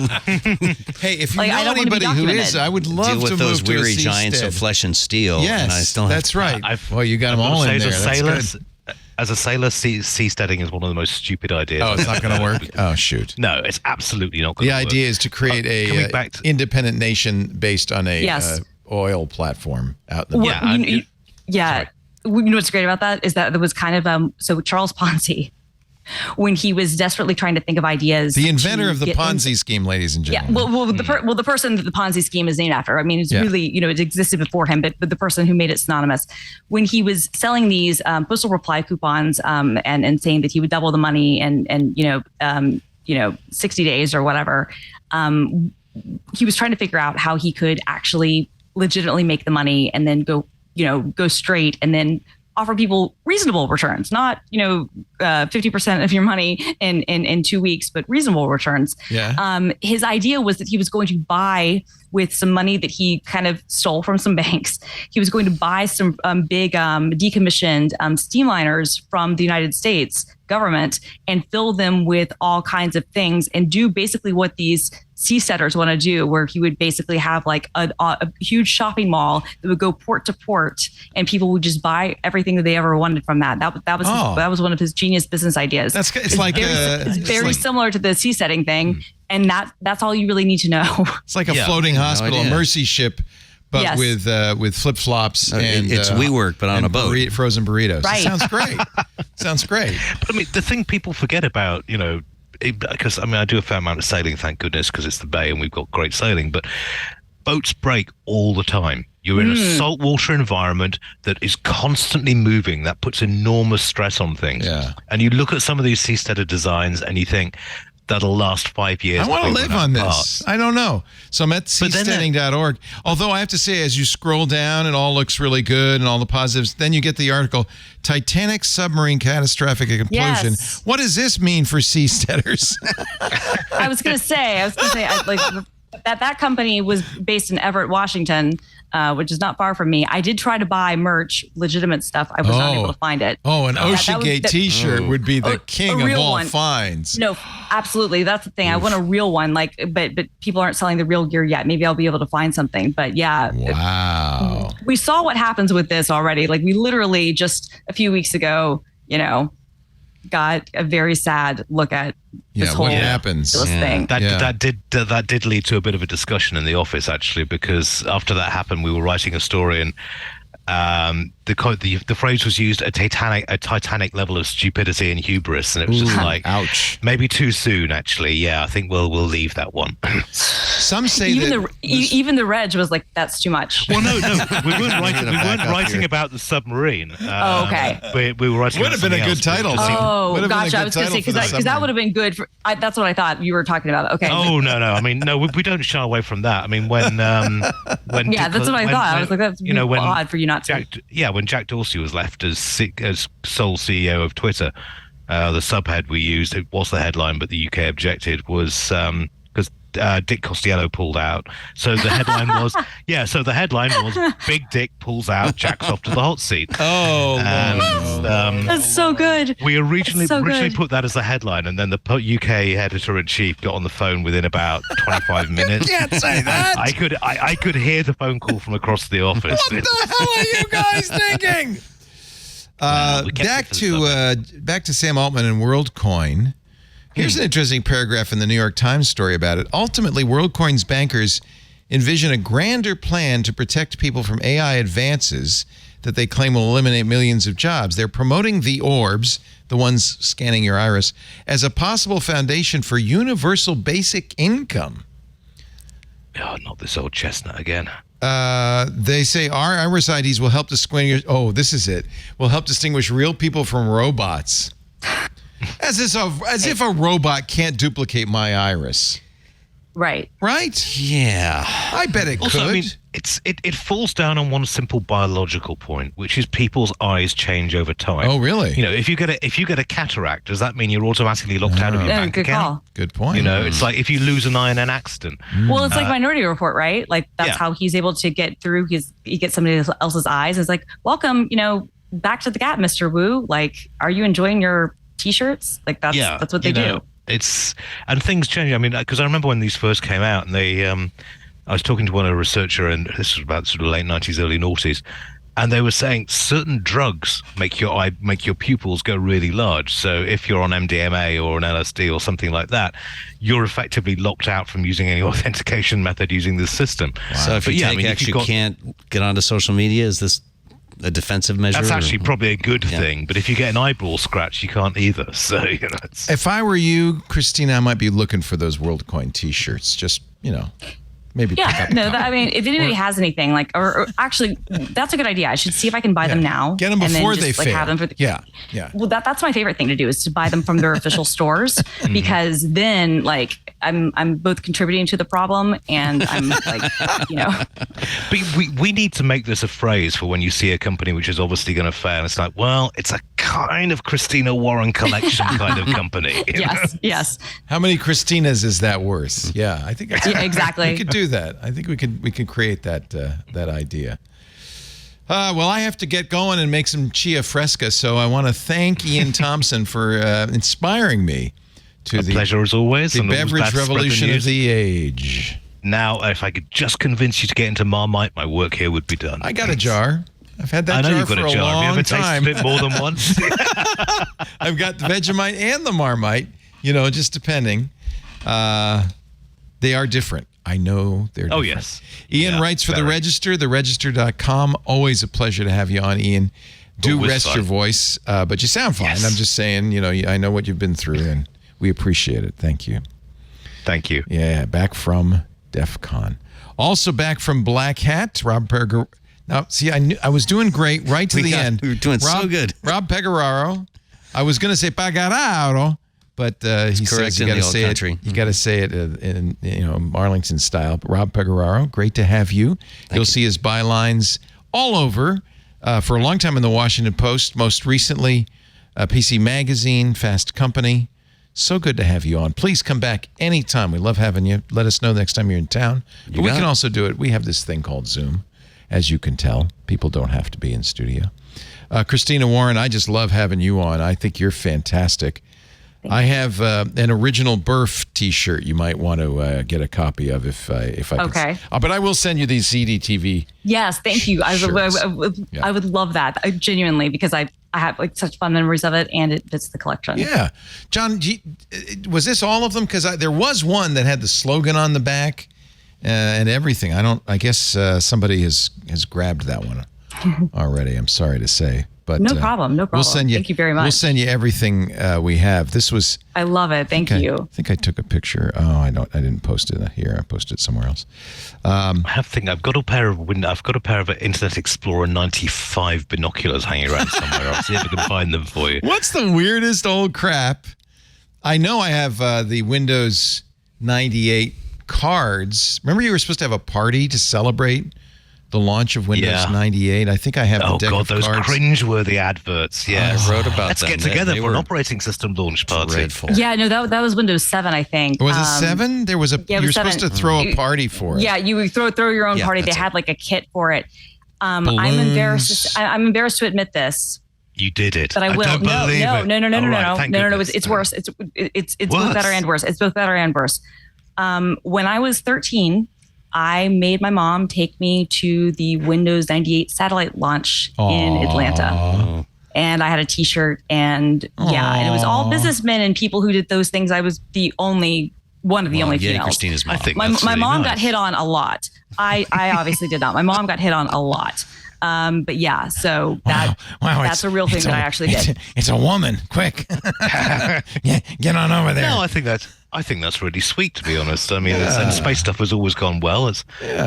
Paul Allen famously had a huge falling out with Bill Gates because Allen popped down to see the first space shuttle launch, and Gates was like, "What the hell are you doing, setting this kind of example?" And I thought he set a pretty good example there. I think so. Yeah. I wish I could find this shirt. Somebody must have taken it. This is a ZD TV shirt. And but the thing that makes this exciting, besides the weirdo inside it, is the back, which says, "For everyone who wants to be part of the E generation, ZDTV is an experience that inspires people to discover technology's promise for themselves." Oh my God. Why you would put that on the back of a T-shirt, I do not know. Speaking of Paul Allen, right there. There you go. Yeah. Probably Paul Honestly, wrote it. that has aged like milk. Yeah.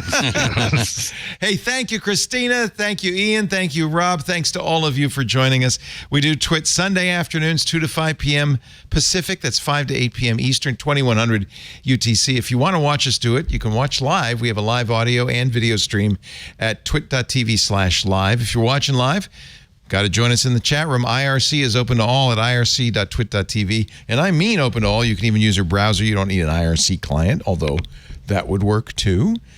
We also have, of course, the Club Twit Discord that's available to all Club Twit members. Love to see you in either chat room while we're doing the show. After the fact, on-demand versions are available at our website at twit.tv. There's a YouTube channel devoted to This Week in Tech. And, of course, you can subscribe in your favorite podcast client. That way you'll get it automatically the minute it is available. Thank you, everybody, for being here. Here we are 18 years in, and we're still going strong. Thank you for watching the longest-running tech podcast in the world. I don't think we'll ever be beaten on that one. No one else would be nuts enough to do it. For 18 years, I've been saying another twit is in the can. We'll see you next time. This is amazing.